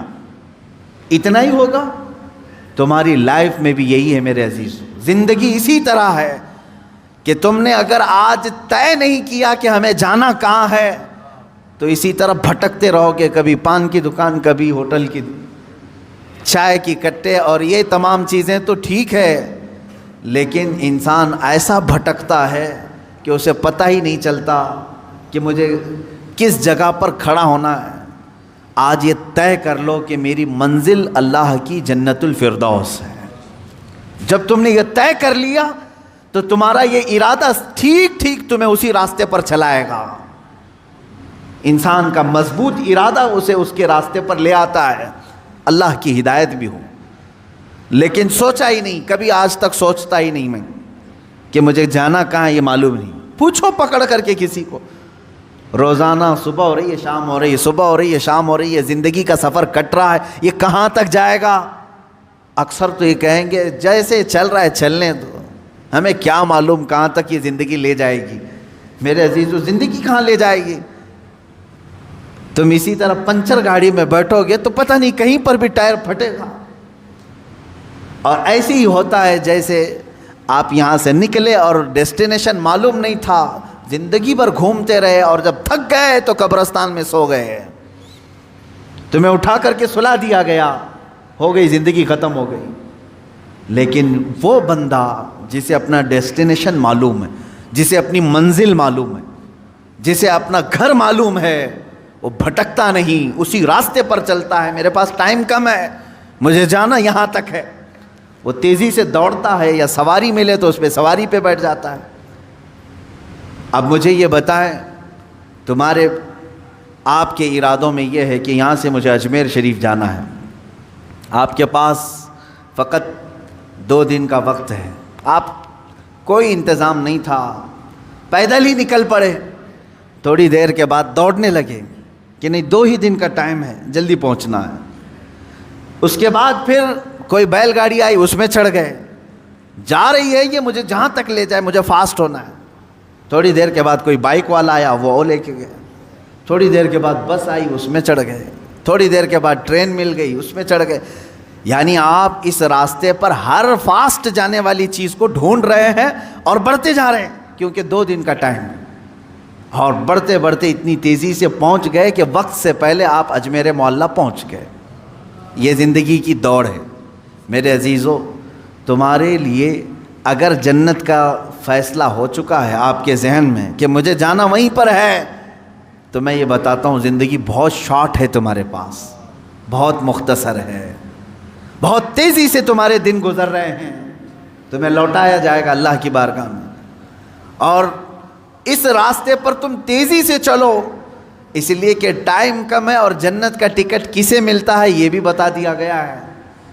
تمہاری نمازیں کمپلیٹ ہو، جلدی سے اس کی طرف توجہ کر لو، تمہارے روزے باقی نہ رہیں، اس کی طرف لگ جاؤ، تمہاری زکوٰۃ کوئی قضا نہ رہ جائے، اس کی طرف لگ جاؤ، حج اگر فرض ہو چکا ہے تو فوراً چلے جاؤ، اس لیے کہ وقت تمہاری زندگی میں بہت کم ہے۔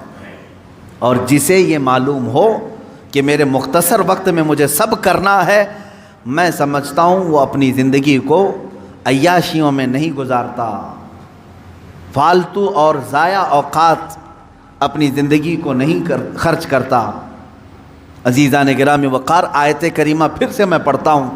اللہ رب العزت ارشاد فرماتا ہے، افحسبتم انما خلقناکم عبثا، کیا تم یہ گمان کر کے بیٹھے ہو کہ ہم نے تمہیں بیکار میں پیدا کیا ہے؟ عزیزان گرامی وقار، ایک جو چھپکلی ہوتی ہے، ایک کاکروچ سمجھ لیں، جھینگر، اس کو بھی اللہ نے بیکار میں نہیں بنایا، اس کے وجود کا کوئی نہ کوئی مقصد ہے، لاکھوں اس کی مخلوقات ہیں، ہر ایک کے پیدا کرنے میں کوئی نہ کوئی حکمت ہے جو پیدا کرنے والا جانتا ہے۔ اب تم جیسی مخلوق کو، ہم جیسی مخلوق کو اللہ کیا بیکار پیدا کیا ہے؟ اگر تمہارا یہ ارادہ ہے کہ ہمیں بیکار نہیں پیدا کیا گیا ہے، تو پھر اپنا وقت بیکار کیوں ضائع کرتے ہو؟ اپنے اوقات کو فضول کیوں برباد کرتے ہو؟ اس وقت کو وہ بندہ فضول نہیں خرچ کرے گا جو یہ گمان کرتا ہے کہ اللہ نے مجھے بیکار میں نہیں بنایا، مجھے بیکار میں نہیں پیدا کیا ہے۔ اے عزیزو، اللہ تبارک و تعالیٰ نے مقصد زندگی بھی ہمیں دوسری جگہ پر بیان کر دیا کہ تمہیں پیدا کرنے کا مقصد کیا ہے۔ وَمَا خَلَقْتُ الْجِنَّ وَالْإِنسَ إِلَّا لِيَعْبُدُونِ، میں نے جنات اور انسان کو صرف اس لیے پیدا کیا ہے کہ وہ میری عبادت کریں۔ تم پیدا کیے گئے ہو رب کائنات کی عبادت کے لیے۔ یہ کیسا بھولا انسان ہے، اس ایک چیز کو چھوڑ کر کے ساری چیزیں کرنے لگ گیا، جس کے لیے پیدا کیا گیا تھا وہی چھوڑ دیا۔ یہ ایسے ہی اس کی مثال ہے کہ ایک چرخہ جو ہوتا ہے، مشین، کپڑے سینے والی مشین، کس کام کے لیے ہوتی ہے؟ کپڑے سل کر کے دے، لیکن وہ مشین جو ہے ایڈوانس بن گئی اس زمانے میں، وہ پریس کر کے بھی دے رہی ہے، کپڑا پریس کر کے بھی دے رہی ہے، کپڑے کو طے کر کے بھی دے رہی ہے، کپڑے کو دھل کے بھی دے رہی ہے، ایڈوانس ہو گئی، سلائی مشین کی بات کر رہا ہوں میں. فار ایگزامپل میں مثال بتا رہا ہوں. پریس کر کے بھی دے رہی ہے, دھلائی کر کے بھی دے رہی ہے, طے کر کے بھی دے رہی ہے, سکھا کر کے بھی دے رہی ہے, لیکن ایک کام نہیں کر رہی ہے, کپڑا نہیں سل پا رہی ہے. کپڑا سل نہیں پا رہی ہے تو آپ کیا کہیں گے؟ پھر اس کو سلائی مشین کیوں کہہ رہے ہیں؟ یہ تو دھلائی مشین ہوئی نا, یہ تو پریس کرنے والی ہوئی نا. یعنی ایڈوانس سارے کام کر رہی ہے, لیکن جس کام کے لیے اس کو سلائی مشین کہا جا رہا تھا وہ کام نہیں کر رہی ہے, سل نہیں پا رہی ہے. سیم یہی مثال کچھ انسانوں کی ہے. یہ سارے کام کر رہا ہے دنیا میں, بہت سارے کام کر رہا ہے. لوگوں کا دل رکھنے میں صبح سے شام کر دیتا ہے, شام سے صبح کر دیتا ہے, پھر بھی لوگ اس سے راضی نہیں ہو پاتے. وہ اپنے گھر بنانے میں اتنا مصروف ہے کہ خون پسینہ ایک کر چکا ہے. وہ اپنی دکان سجانے کے لیے اپنے کمر توڑ چکا ہے, سب کر لیا, لیکن جس کام کے لیے بنایا گیا تھا وہ عبادت وہی نہیں کر پا رہا ہے, اسی چیز میں غافل ہے. اسی لیے میرے عزیزو, جو انسان اپنا مقصد زندگی بھول جائے اس کی ایک ہی اس کا انجام ہے, اس کا ایک ہی رزلٹ ہے. مثال کے طور پر میں اپنے گھر واشنگ مشین لایا کپڑے دھلنے کے لیے. کس کام کے لیے؟ کپڑے دھلنے کے لیے. لیکن اب وہ کپڑے دھلنا چھوڑ چکی ہے, ریپیئر کرایا پھر بھی ریپیئر نہیں ہو رہی. آخر کام کیا بچا؟ اس کو کباڑ خانے میں ڈالنا ہے, بھنگار میں ڈالنا ہے, اسکریپ. جس کام کے لیے میں مشین لیا تھا وہ نہیں کر رہی ہے, اس کا صرف ایک ہی کام ہے, اسکریپ, کیونکہ دوسرا خریدتا بھی نہیں. ٹوٹی ہوئی مشین کو, بیکار مشین کو خریدتا بھی کوئی نہیں, اسکریپ میں جائے گی. یاد رکھ لو, جس مقصد کے لیے تمہیں اللہ نے بنایا عبادت, اگر اس میں کامیاب نہیں ہو سکے تو اسکریپ کا اڈا جہنم ہے, وہی ڈالا جائے گا.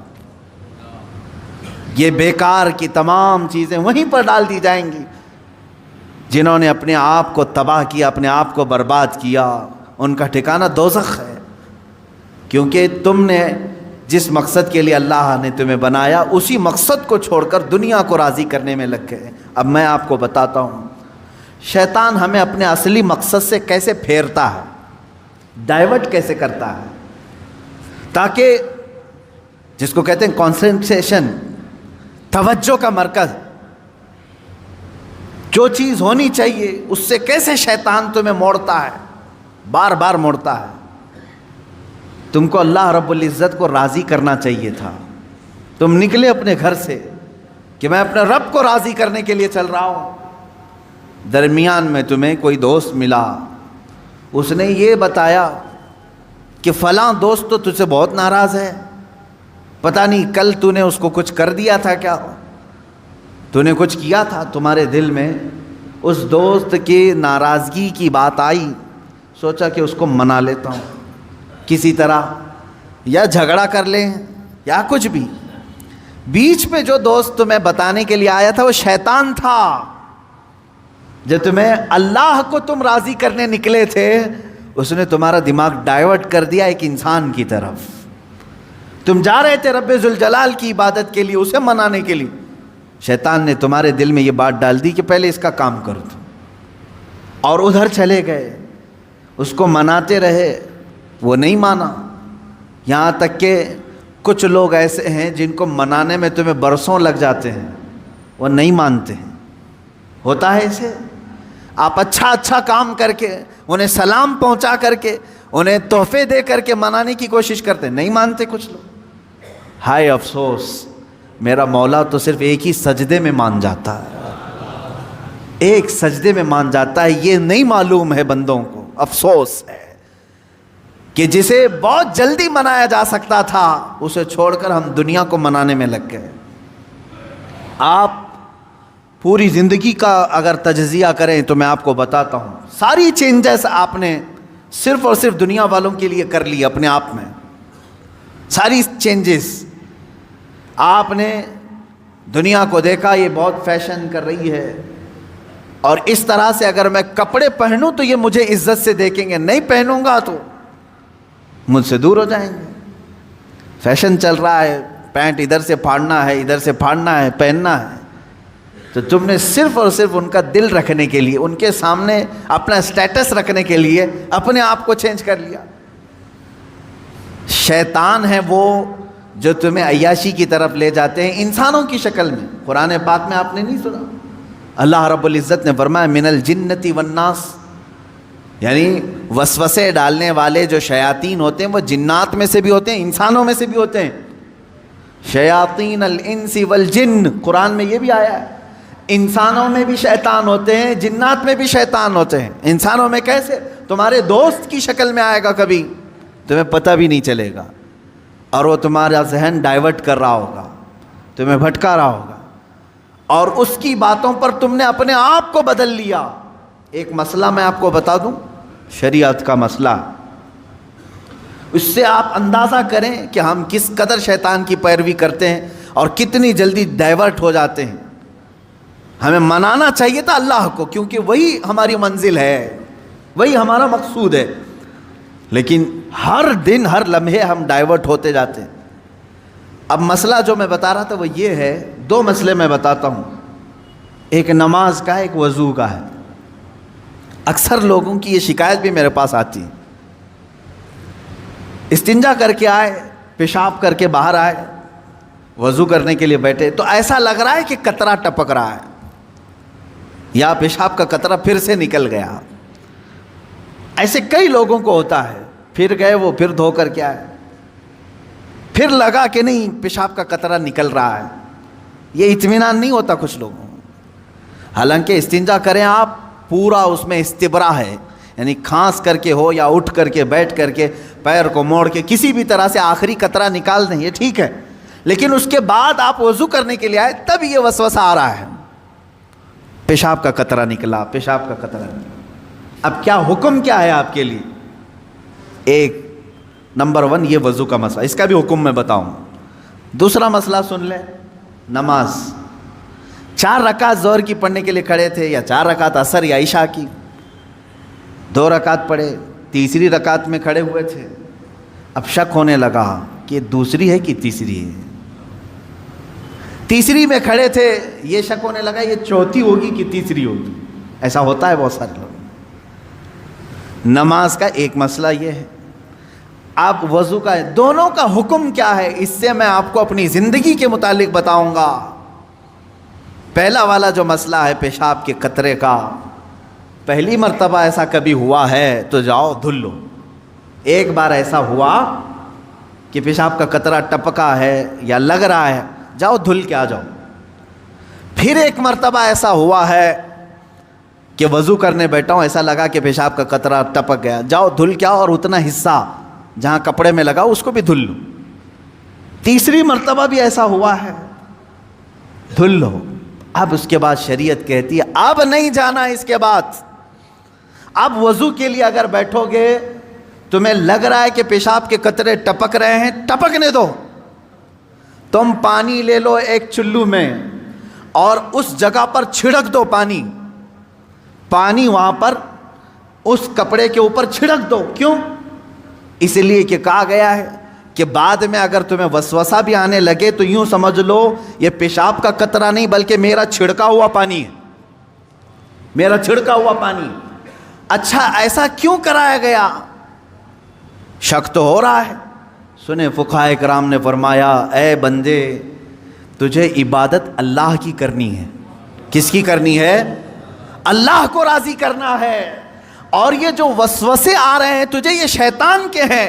اگر تو بار بار اٹھ کر کے دھونے کے لیے چلا جائے گا تو بات یہ ہوگی کہ تو شیطان کی پیروی کر رہا ہے اللہ کو چھوڑ کر کے۔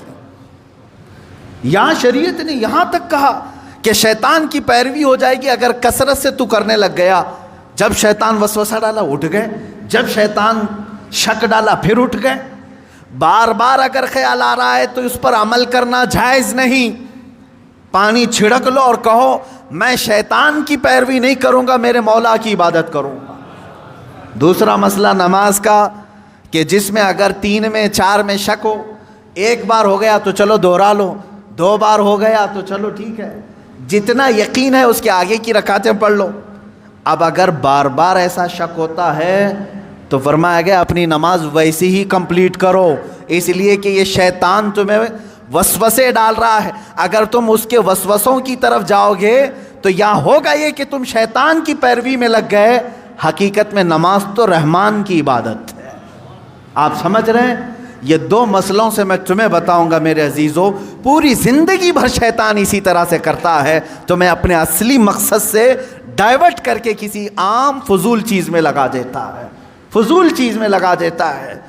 اسی لیے اب جیسے کسی نے اپنے پورے گھر کی فکر میں، اپنی جائیداد کی فکر میں پوری زندگی ختم کر دی، اسے معلوم ہی نہیں کتنے دن رہنے والا تھا، کتنی عمارتیں بنا رہا ہے، کتنی چھتیں قائم کرے گا. اے بندے، تیری زندگی لمبی سے لمبی جاتی تو 70-80 سال کی، تو بنا ہی رہا ہے 30-40 سال کی عمر میں. بچے ہیں تیرے پاس 25-30 سال. ان 25-30 سالوں کے لیے تو نے اپنی پوری زندگی جھونک دی، صحت و طبیعت سب برباد کر ڈالی. لیکن جہاں 100 سال سونا ہے کہ 200 سال کہ 500 سال کہ 1000 سال، ہمیں معلوم نہیں قبرستان میں کتنا سونا ہے، وہاں کے لیے بندہ ایک رات کی بھی عبادت کرنے کو تیار نہیں، ایک تسبیح گھمانے کو بھی تیار نہیں، وہاں کی عمارت تیار کرنے کو بندہ تیار نہیں. یہ شیطان ڈائیورٹ کر چکا ہے تمہیں. تمہاری اصلی منزل تو وہ تھی، تمہیں لگا دیا کسی اور کام میں، تمہیں لگا دیا کسی اور کام میں. عزیزان گرامی، اسی لیے تو شاعر نے کہا تھا، آگاہ اپنی موت سے کوئی بشر نہیں، سامان 100 برس کا ہے پل کی خبر نہیں. 100 برس کے پلان ہے، پل کی خبر نہیں. تو شیطان اس طرح سے جو ہر زندگی میں ڈائیورٹ کرتا ہے. اب میں آپ کو بتاؤں ایک چیز، جن چیزوں کو ہم سمجھتے ہیں کہ یہی کل ہے دنیا میں، نوجوان یہ سمجھتا ہے کہ ایک خوبصورت لڑکی مل جائے پوری زندگی ہے. دیکھو اسی پر تو شعر و شاعری کرتا ہے، اسی پر تو پوری محبت کے نغمے گاتا ہے. اسے معلوم نہیں کتنے دن کیا یہ عائش ہے. اور کچھ لوگ یہ سمجھتے ہیں کہ مال، گاڑی، کار، بنگلہ ہو جائے یہی سب کچھ ہے. تقریباً انہی میں ہم سب دوڑ رہے ہیں، انہی میں ہم دوڑ رہے ہیں. ایک بادشاہ نے اعلان کیا کہ آج میری عنایتوں کا دریا جوش میں ہے، میں خوب عطا کروں گا. لوگوں کو بلایا، ایک کوئی بندہ ایسا آ جائے جس کے لیے میں کہتا ہوں اپنے ہاتھ میں ایک چھڑی لے لے، لکڑی لے لے، اور وہ زمین پر دائرہ کھینچتا جائے. صبح فجر کے بعد اب وہ دائرہ کھینچتا کھینچتا سورج کے ڈوبنے سے پہلے پہلے تک جتنا دائرہ کھینچ لے گا وہ پوری زمین اس کے نام پہ کر دوں گا. دن بھر میں آپ کتنے ایکڑ کھینچ لیں گے؟ اگر فری میں مل رہا ہے تو کون چھوڑے گا؟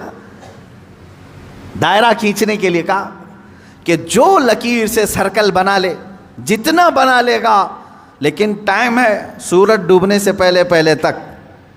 اس میں سے ایک وزیر یا ایک سپاہی آگے آیا اور اس نے اپنے ہاتھ میں چھڑی لے لی. بادشاہ سلامت مجھے اجازت دے دے.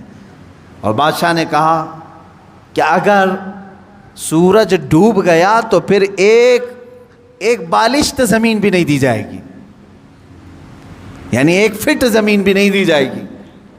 ہاں، سورج ڈوبنے سے پہلے پہلے تک یہاں پر دائرہ مکمل کر. اب وہ نکلا چھڑی لے کر کے، لکیر کھینچتے کھینچتے. اسے بہت بڑی زمین چاہیے تھی، اتنی بڑی کہ اس سلطنت میں کسی کی نہ ہو. جب فری میں مل رہی ہے، کھینچتا کھینچتا وہ کافی دور تک چلا گیا. دوپہر ہو گئی، تھک گیا، کچھ دوڑا کچھ چلا. اب جب دوپہر ہو کر سورج ڈھلنے لگا تو اس نے سوچا واپس ہو جاتے، چونکہ جہاں سے میں دائرہ کھینچا ہوں وہاں تک لا کر کے لکیر کو ملانا ہے، اتنی زمین میرے نام پہ. اب واپس ہوا. اب یہ کتنے کلومیٹر کی زمین گھیرا تھا واللہ عالم. دوڑا تھا اس نے صبح سے لے کر دوپہر تک، نہ کھانا ہے نہ پانی ہے، دوڑ رہا تھا. دوڑتے دوڑتے سورج پیلا ہو گیا، عصر کا وقت آ گیا. اب اس نے دیکھا کہ بادشاہ کا محل اور سپاہی سب قریب نظر آ رہے ہیں. دل میں ٹھنڈک ہو گئی، میں پہنچ جاؤں گا. سورج کے ڈوبنے سے پہلے پہلے میرے بگننگ پوائنٹ جو ہے، جہاں سے سٹارٹ ہوا تو وہاں تک پہنچنا ہے مجھے. لیکن تھک گیا تھا، آزاد جواب دے رہے تھے، نڈھال ہو گیا. شاید آدھا کلومیٹر یا 1 کلومیٹر باقی رہ گیا ہوگا، چلنے کی سکت نہیں رہی. لیکن باہر سے وہاں سے لوگ آوازیں دے رہے تھے، بہت لمبی زمین تو نے گھیرا ہے، اتنی بڑی زمین کسی کو نہیں ملی سلطنت میں، آ جا دوڑتے ہوئے۔ کچھ لوگوں نے ہمت دکھائی، حوصلہ دلایا، دوڑا اور تیزی سے دوڑا، پھر دوڑا، سورج ڈوبنے کے بالکل پاس میں آ گیا، سورج غروب ہونے کے لیے بس آدھا سورج اندر جا چکا تھا، اور اس کا پوائنٹ جہاں سے شروع کیا تھا وہ بھی قریب نظر آ رہا تھا، وہ بھی قریب نظر آ رہا تھا۔ دوڑا اور دوڑا، یہاں تک کہ اپنے اس پوائنٹ کے بالکل پاس میں پہنچا، لیکن سورج ڈوبا۔ کتنا باقی تھا؟ سورج ڈوبنے سے پہلے پہلے وہ اپنے پوائنٹ پہ پہنچ گیا، اس طرح کہ پیر اس کے ایک طرف، ہاتھ اس کے اس طرف، سو کر کے اس نے اپنی لکڑی آگے کی، پوائنٹ پر پہنچ گیا۔ اس کے بعد سورج ڈوب گیا۔ اب اس کی ہو گئی زمین، جتنا صبح سے لے کر دوڑا تھا اس کی ہو گئی زمین، لیکن جب قریب میں آئے اٹھانے کی کوشش کی تو اس کا انتقال ہو چکا تھا۔ دن بھر ایسا دوڑا تھا کہ روح نکل گئی، اسی طرح پڑا تھا۔ اس کے پیر اور اس کے ہاتھ، اس کا ہاتھ کی موجود لکڑی اس پوائنٹ تک پہنچی ہوئی تھی، اور وہ وہاں مرا ہوا پڑا تھا، روح نکل چکی تھی۔ بادشاہ آیا، وزیروں کو کہا اٹھاؤ، اس کی قبر یہیں بنائی جائے گی جہاں یہ انتقال کیا ہے۔ اس کی قبر وہیں کھودی گئی۔ کتنے فٹ کا رہا ہوگا؟ 6 فٹ کا رہا ہوگا، جتنا بھی رہا ہوگا، قبر اس کی بنائی۔ بادشاہ نے ایک بہت تاریخی جملہ اس کی قبر پر لکھا، کہا کہ اس کو ضرورت صرف 6 فٹ کی تھی، دوڑا پورے دن بھر، اس کو اتنی ضرورت تھی، اور دوڑا اتنا کہ اپنی موت کے منہ میں چلا گیا، موت کے منہ میں چلا گیا۔ یہی ہماری زندگی ہے آج، تقریباً اسی کی طرح ہم بھی کر رہے ہیں، اتنا دوڑ رہے ہیں، پتہ ہی نہیں چلتا کہ کہاں موت آ گئی۔ تمہیں ان تمام چیزوں کی ضرورت ہی نہیں تھی جس کے پیچھے پڑے ہوئے ہو، سب تو اللہ نے لکھ کر کے بھیجا ہے۔ ارے میاں، تم اپنی ماں کے پیٹ میں 100 دن کے نہیں تھے، تب اللہ نے فرشتوں کو بھیج کر کے لکھوا دیا، اسے اتنا رزق لکھ دو، اسے اتنے اولاد لکھ دو، اسے اتنی خوشبختیاں لکھ دو، سب لکھا جا چکا ہے۔ جو ملنا ہے اس پر ہم پوری زندگی کیوں داؤ پر لگائیں؟ ہمیں تو اس مولا کو راضی کرنے کے لیے زندگی خرچ کرنی چاہیے، ہم وہ نہیں کر سکے۔ میں یہاں چند بزرگوں کی بات بتا دوں، اللہ والے، کیا دنیا میں انہوں نے کچھ حاصل نہیں کیا؟ مخدوم علی شاہ مینا رحمۃ اللہ تعالی علیہ، محمد شاہ مینا رحمۃ اللہ علیہ، لکھنؤ کے بڑے بزرگ، ان کی سیرت میں نے پڑھا۔ جانتے ہیں عبادت بھی کیسے کرتے تھے؟ اللہ اکبر، رات کے وقت کھلی دیوار جو ہوتی، کمپاؤنڈ جیسے ہوتا ہے دیوار کے اوپر کھڑے ہو جاتے تھے، عبادت کے لیے کھڑے ہوتے تھے، ادھر بھی نیچے ادھر بھی نیچے، بیچ میں دیوار ہے، کھڑے کھڑے عبادت کرتے تھے رات تک۔ لوگ کہتے کہ حضور مسجد ہے، نیچے صحن ہے، آرام سے کریں۔ کہتے جب آرام ملتا ہے تو نیند آ جاتی ہے، آرام ملتا ہے تو نیند آ جاتی ہے۔ میں دیوار پر کھڑا ہوتا ہوں اور رات کو نیند آتی ہے تو کبھی کبھار دیوار سے گر جاتا ہوں۔ تو کہا گر جاتے ہیں پھر بھی کھڑے ہوتے ہیں؟ کہا ہاں، جو جسم غافل ہوگا اس کی سزا یہی ہے کہ وہ دیوار سے گرایا جائے، جو اپنے مولا سے غافل ہو اس کی سزا یہی ہے کہ اسے گرایا جائے۔ یہ اللہ والے تھے جو لمحے بھر کے لیے غافل ہوتے تو اپنی جسموں کو سزا دے دیتے تھے۔ حضرت سیدنا ابو بکر شبلی رحمۃ اللہ تعالی علیہ، یہ ہمارے سلسلہ قادریہ کے بڑے بزرگ ہیں۔ بحر شبلی شیر حق دنیا کے کتوں سے بچا، ایک کارک عبد واحد بے ریا کے واسطے، ہم شجرہ میں پڑھتے ہیں ان کا نام۔ حضرت ابو بکر شبلی رحمۃ اللہ علیہ بغداد شریف کے بزرگ ہیں۔ سیدنا امام اعظم ابو حنیفہ رضی اللہ تعالیٰ عنہ کے پڑوس میں دفن ہیں۔ آپ جب رات کو ذکر الہی کے لیے کھڑے ہوتے یا عبادت کے لیے کھڑے ہوتے، ایک مرتبہ ایسا ہوا کہ آپ کو جھپکی آئی، نیند آئی۔ یہاں تو لوگ رات تو چھوڑے، جمعہ میں سوتے ہیں، بہت سارے لوگ تو جمعہ میں اپنی نیند کمپلیٹ کر کے آتے ہیں، پتہ ہی نہیں چلا کہ امام کب کھڑا ہوا، اقامت کب ہوئی، خطبہ تو پورا نیند میں چلا گیا۔ واللہ عالم سوتے ہیں یا پھر کشف کرتے ہیں، مراقبہ کرتے ہیں، چوتھی منزل پر پہنچتے ہوں گے۔ عزیزان گرامی، یہ وہ دل سوتا ہے جسے اپنے رب تعالیٰ کی طرف توجہ نہیں ہوتی۔ وہ آیا ہے رسم ادا کرنے کے لیے، وہ آیا ہے لوگوں کے دکھاوے کے لیے۔ دل کی توجہ اور دل کی حضوری ہو تو نیند کہاں کی۔ حضرت ابوبکر شبلی رحمۃ اللہ تعالیٰ علیہ رات کے وقت جھپکی آ گئی، تھوڑا سا اونگ آئی، کیا کیا جانتے آپ؟ وہ کھڑے ہوئے۔ پہلی مرتبہ رات میں ایسا ہوا کہ مجھے اونگ آ گئی، کیسا ہوا؟ اس کے بعد گئے، سرما لگانے کی سلائی لے کر نمک میں پھیرا اور نمک پورا آنکھوں میں لگایا۔ آنکھوں میں نمک لگاتے، ذرا لگا کر کے دیکھو اپنی آنکھوں میں نمک کیا حالت ہو۔ سیدنا ابوبکر شبلی رحمۃ اللہ علیہ کی آنکھوں سے خون رستا تھا، خون رستا تھا، ٹپکتا تھا، اور اسی حالت میں وہ عبادت کرتے تھے۔ لوگوں نے پوچھا کیا یہ اس طرح سے کرنا صحیح ہے آپ کا؟ اپنی آنکھوں کو آپ نے نمک میں ڈال دیا۔ وہ ہنستے تھے، کہا یہ غافل آنکھوں کی تو بہت چھوٹی سزا ہے، بہت چھوٹی سزا ہے کہ میں نے نمک پھیر دیا۔ اگر اسی طرح زندگی بھر غافل رہی تو اس میں تو آگ کی سلائیاں پھیری جائیں گی، آگ کی سلائیاں پھیری جائیں گی، میں تو نمک پھیر رہا ہوں۔ عزیزان گرامی، وہ کہا کہاں ہو تم، کس جگہ پر کھڑے ہو؟ آج اپنا مقصد زندگی کو تو سمجھ لو۔ مجھے کیوں پیدا کیا تھا رب تعالیٰ؟ کیا اسی لیے کہ لوگوں کے تانے، لوگوں کو کی جاسوسی میں اپنی پوری زندگی گزار دوں؟ کس کے گھر میں کیا پک رہا ہے وہی بات کرتے بیٹھا رہا ہوں، کس کی بیوی کیسی ہے وہ ڈسکس کرتا بیٹھا رہا ہوں، کس کے گھر میں ابھی کتنے شادی کے لوگ ہیں وہ ڈسکس کرتا بیٹھا رہا ہوں، کس کی دکان ٹھپ پڑ رہی ہے یہ ڈسکس کرتا بیٹھا رہا ہوں؟ تمہاری زندگی اسی لیے ہے، پوری دنیا بھر کے گلے تانے اور شکوے، غیبت، چغلیاں اس کے لیے ہے۔ میرے عزیزو، اپنی زندگی کا مقصد سمجھو، اور آج کے بعد یہ طے کر لو کہ میں دکان میں ہوں کہ مکان میں ہوں کہ راستے پر ہوں، لوگوں کی عیب جوئی کرنے سے بہتر ہے کہ میں اللہ کو سبحان تو کہوں، میں کہوں سبحان اللہ سبحان اللہ سبحان اللہ، ما اعظم شانک، اے اللہ تو کتنا بلند ہے، تیری شان کتنی بڑی ہے۔ لیکن اس کی تعریف میں جتنے جملے نکلے وہ تمہاری نیکیوں کے پلے کو اتنا بھر دیتے ہیں کہ قیامت کے دن تم فخر کے ساتھ اٹھائے جاؤ۔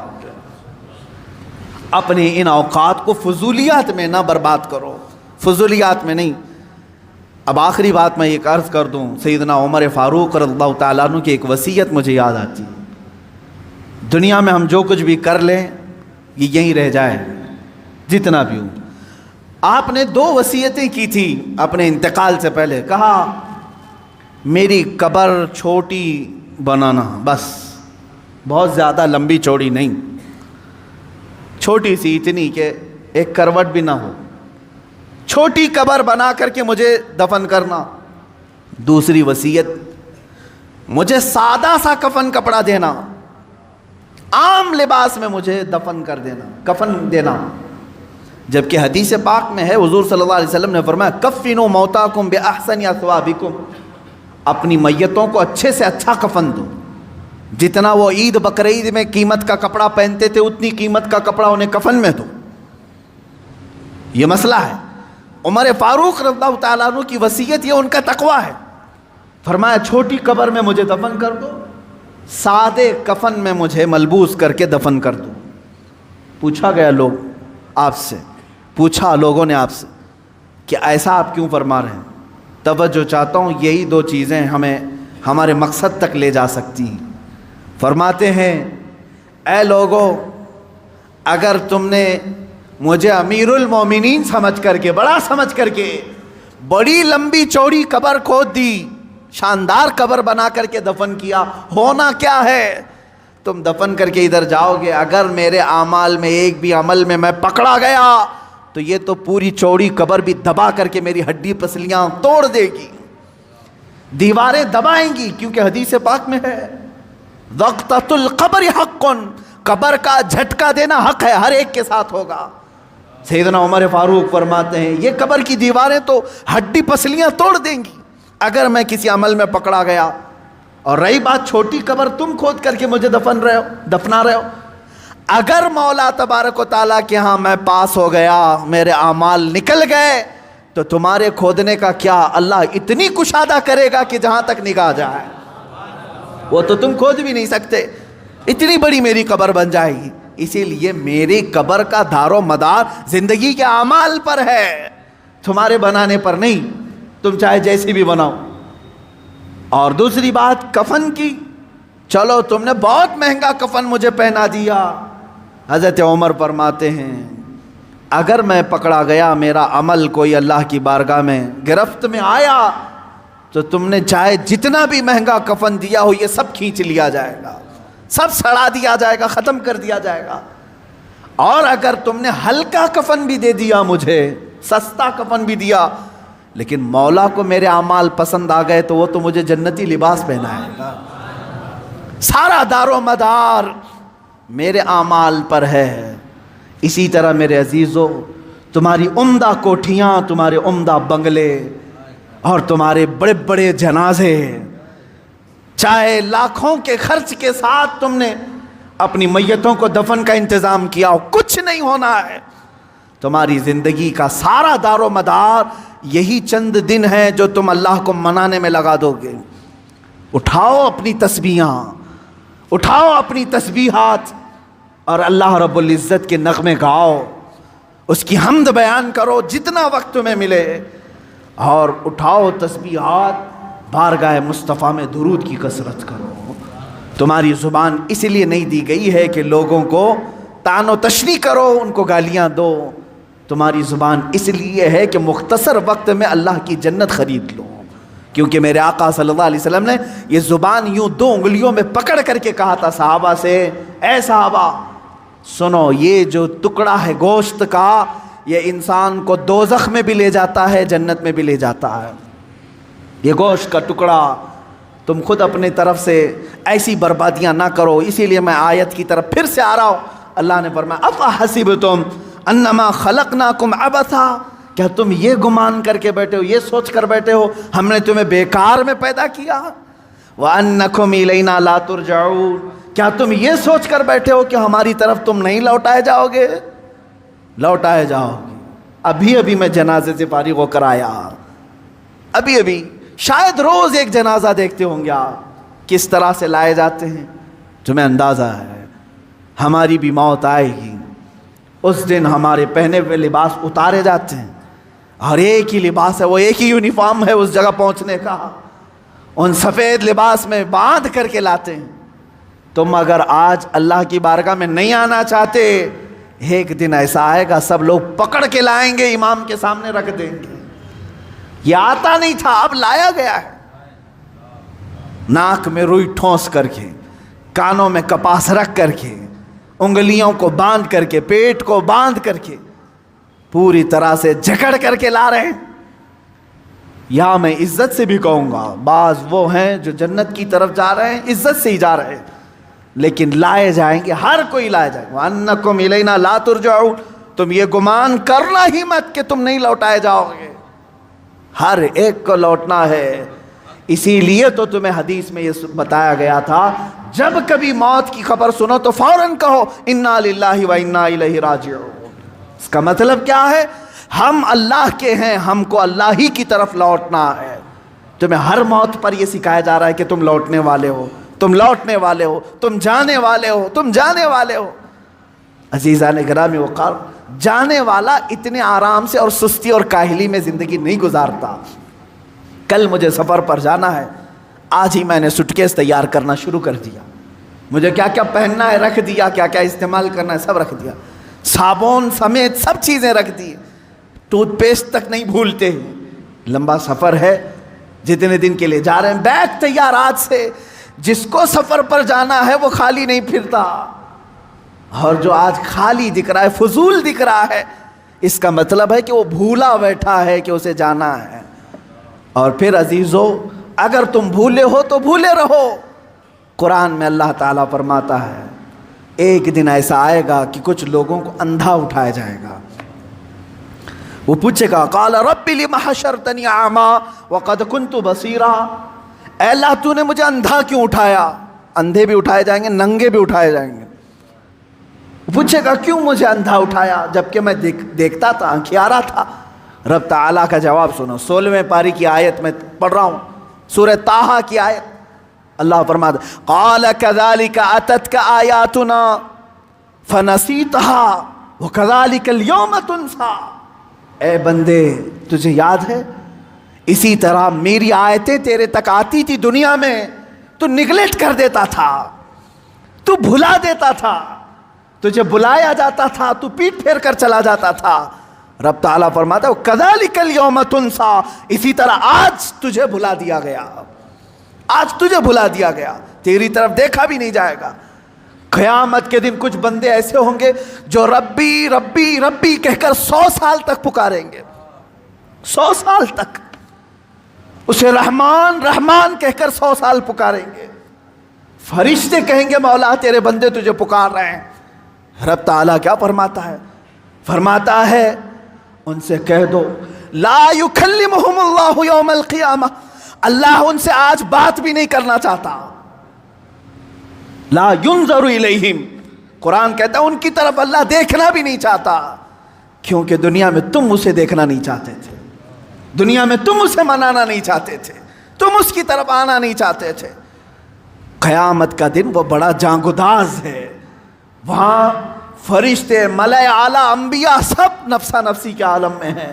اگر رحمان یہ کہہ دے تمہارے لیے میں تیری طرف دیکھنا نہیں چاہتا، میں تجھ سے بات نہیں کرنا چاہتا، پھر تم 100 سال پکارو گے، 100 سال تک پکارتے رہو گے۔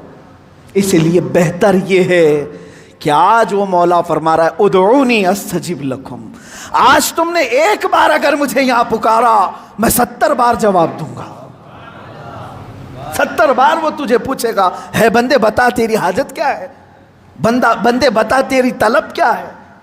یہاں تم پکارنا چھوڑ دو گے تو وہاں تم پکارتے رہو گے اور جواب کوئی نہیں آئے گا۔ اللہ رب العزت ہر ایک کو اپنا مقصد زندگی سمجھنے کی توفیق عطا کرے۔ بہت ہو گیا میرے عزیزو، آسمان سر پر آ چکے ہیں ہمارے، جگہ جگہ کے تھک چکے ہیں تمہیں یہ ہنگامے۔ شاعر نے کہا تھا جگہ جگہ کے تھک چکے ہیں تمہیں یہ ہنگامے، مسافرو مسافر نشاط لذت خواب گراں بدل ڈالو، غلط روی سے منازل کا بودھ بڑھتا ہے، ٹیڑھا میڑھا چلو گے تو سفر لمبا ہو جائے گا، غلط روی سے منازل کا بودھ بڑھتا ہے، مسافرو روش کارواں بدل ڈالو، آج بدل دو۔ زندگی چلنے کے طریقے وہ نہیں ہیں جو میرا جوان چل رہا ہے آج، تمہارے چلنے کے وہ انداز نہیں ہیں۔ حالی نے بڑے شاعر، انہوں نے بارگاہ رسول میں یوں التجا کی تھی، اے خاص خاصان رسول وقت دعا ہے، امت پہ تیرے وقت عجب آ کے پڑا ہے، امت پہ تیرے آج عجب وقت آ کے پڑا ہے، اے رسول پاک آج ہماری مدد کر لے۔ کیوں؟ اس لیے کہ وہ نکلے تھے جو عرب سے بڑی شان سے، وہ مومنین نکلے تھے بڑی شان سے، آج وہ اسلام اپنے ہی دیش میں غریب الغربا ہے، یہاں کروڑوں کی تعداد میں ہو کر ہم غریب ہیں، اجنبی ہیں، مارے جاتے ہیں، توڑے جاتے ہیں، پھونکے جاتے ہیں، جلائے جاتے ہیں۔ اس کی وجہ یہ ہے کہ ہم نے اپنے رشتوں کو چھوڑ دیا اور اپنا مقصد زندگی چھوڑ دیا۔ وہ صحابہ کی جماعت تو دیکھیں، نہتے تھے، نکلتے تھے، اور شادی کے لیے نکلا ہوا جوان آج شادی ہے، حضور نے طے کی شادی، راستے میں سامان خریدنے گیا ہے، حضرت عبداللہ اسود رضی اللہ تعالیٰ عنہ، کالے حبشی تھے، غریب تھے، مال صحابہ نے دیا تھا جا تیری شادی ہے سامان خرید کر کے لیا۔ بازار میں گئے، اچانک کافروں کے حملے کی خبر آئی کہ مدینے پر حملہ ہونے والا ہے، اعلان ہو گیا، اللہ کی رضا کے لیے اللہ کے رسول نے بلایا جہاد میں، شادی کا سامان چھوڑ کر کے وہ تلواریں خریدنے میں لگ گئے، گھوڑا خریدا، زیرہ خریدا۔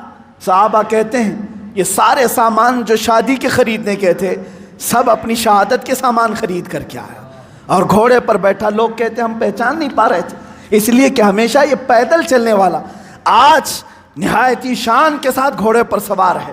لوگوں نے پوچھا ذرا اپنا چہرہ ہٹا کر کے دکھاؤ ذرا، لوہے کی تانتوں والی جو ٹوپی ہوتی تھی پہن کر کیا ہے، وہ ہنستے ہوئے کہا پہلی مرتبہ مجھے دولہا بننے کا شرف ملا ہے، میں میدان جہاد میں جا رہا ہوں۔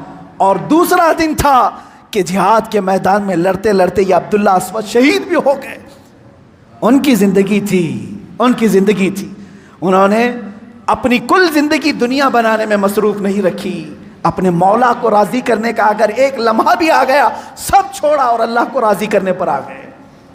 یہ زندگی کا مقصد ہے میرے عزیز۔ آج اگر تمہاری دکان تمہیں روکتی ہے، تمہاری بازار تمہیں روکتی ہے، تو اس سے زیادہ گئی گزری زندگی اور کچھ نہیں۔ اللہ سے اگر تمہیں یہ دکانیں روکتی ہیں تو ان دکانوں کا کیا یہ جہنم میں لے جائیں گی۔ ہاں اگر تم دکان میں بیٹھے مولا کی طرف بلاوا آ گیا، چھوڑ دیا اور آ گیا، تو یہ کہتے ہی یہ عبداللہ ہے، اللہ کا بندہ ہے، ورنہ میں کہوں گا عبد المال ہے۔